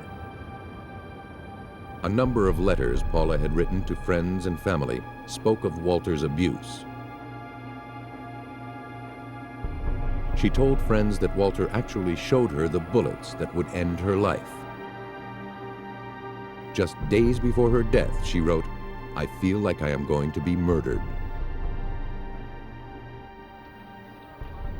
Despite the circumstantial evidence incriminating Walter Reeder, Detective Peters didn't have enough evidence to prove his case. His superiors called an end to the investigation. Walter Reeder is a very convincing person, and the sheriff therefore came to me and asked that I close the case out on several occasions, which I would not do. But Peters didn't have the final word. Without a clear determination of homicide from the pathologist, nor any conclusive evidence that Walter Reeder had pulled the trigger, the district attorney knew he couldn't get a criminal conviction. The case was closed.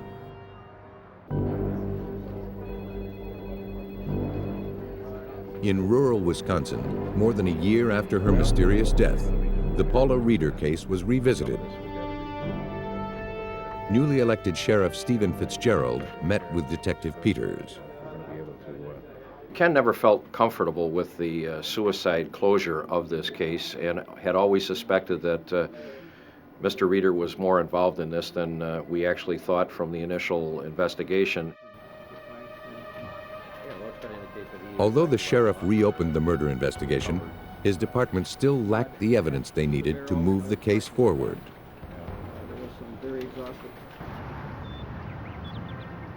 Dodge County detectives hoped they'd get the proof they needed from the Wisconsin State Crime Lab.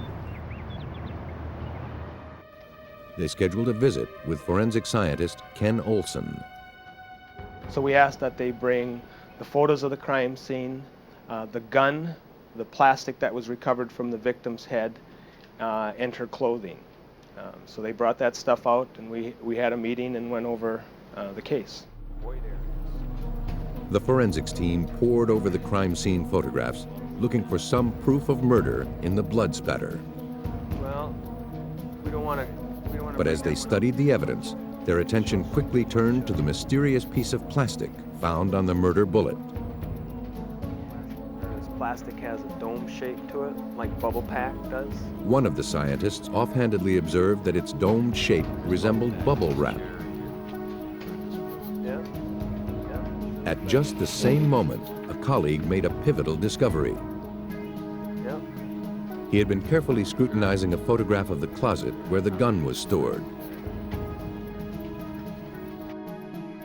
Wads of bubble wrap were clearly visible. And it was about that time I think we all thought, well, what happens if somebody tried to wrap bubble pack around a gun and make it act like a silencer? Could we get plastic to travel with the bullet? If Walter Reeder wrapped the weapon before shooting his wife, it could explain how plastic became attached to the bullet. Investigators followed up on their hunch. At the time of the shooting, there were only 4 manufacturers making the kind of bubble wrap found in the Reeder's closet. Samples of each type of wrap were analyzed with an infrared spectrophotometer to ascertain their chemical composition.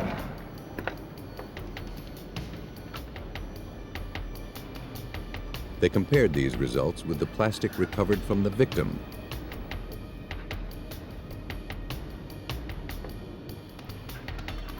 They found a match. This would be the piece of plastic. Color, thickness, and composition were identical.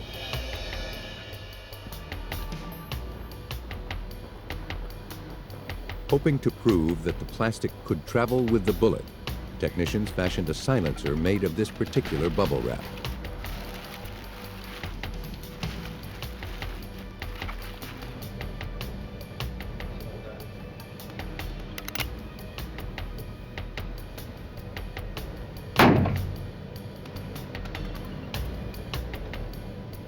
Finally, they were able to reproduce the odd discovery made at autopsy.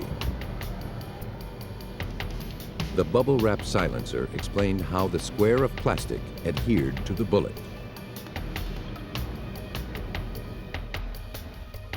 To try and explain the lack of blood spatter on the gun, investigators did another test fire with the silencer, this time into a blood source. We got the same type of patterns or the lack of patterns that we would have suspected that you would get by doing that. The gun was clean, the barrel was clean, there was no blood present on the gun. There was some void areas created from that, and that was consistent with what we had at the crime scene. Police, open up! You're under arrest. With forensics results to support a murder charge, the case was finally strong enough to go to court. On October 29, 1991, nearly 2 years after the death of his wife, Walter Reeder was arrested. It's not like you ever do anything about this. Investigators believe that on the evening she died, Paula and Walter had an argument.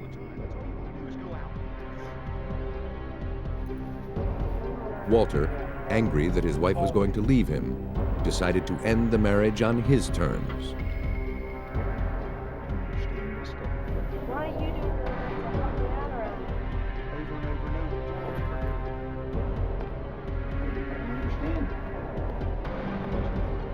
do Walter Reeder knocked his wife unconscious.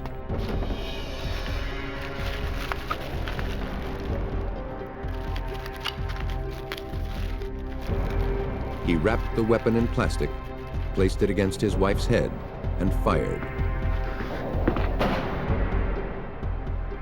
Thanks to relentless detective work, the evidence persuaded the jury. I can remember that day very vividly when we were all called back into the courtroom and the jury did hand down their decision. I was very relieved for the family, and also as an officer, you always feel somewhat satisfied when you think that justice has been done. By staging a suicide, Walter Reeder very nearly got away with murder. Bringing him to justice was well worth the years of frustration that led to his conviction. He was found guilty of first-degree murder and sentenced to life in prison.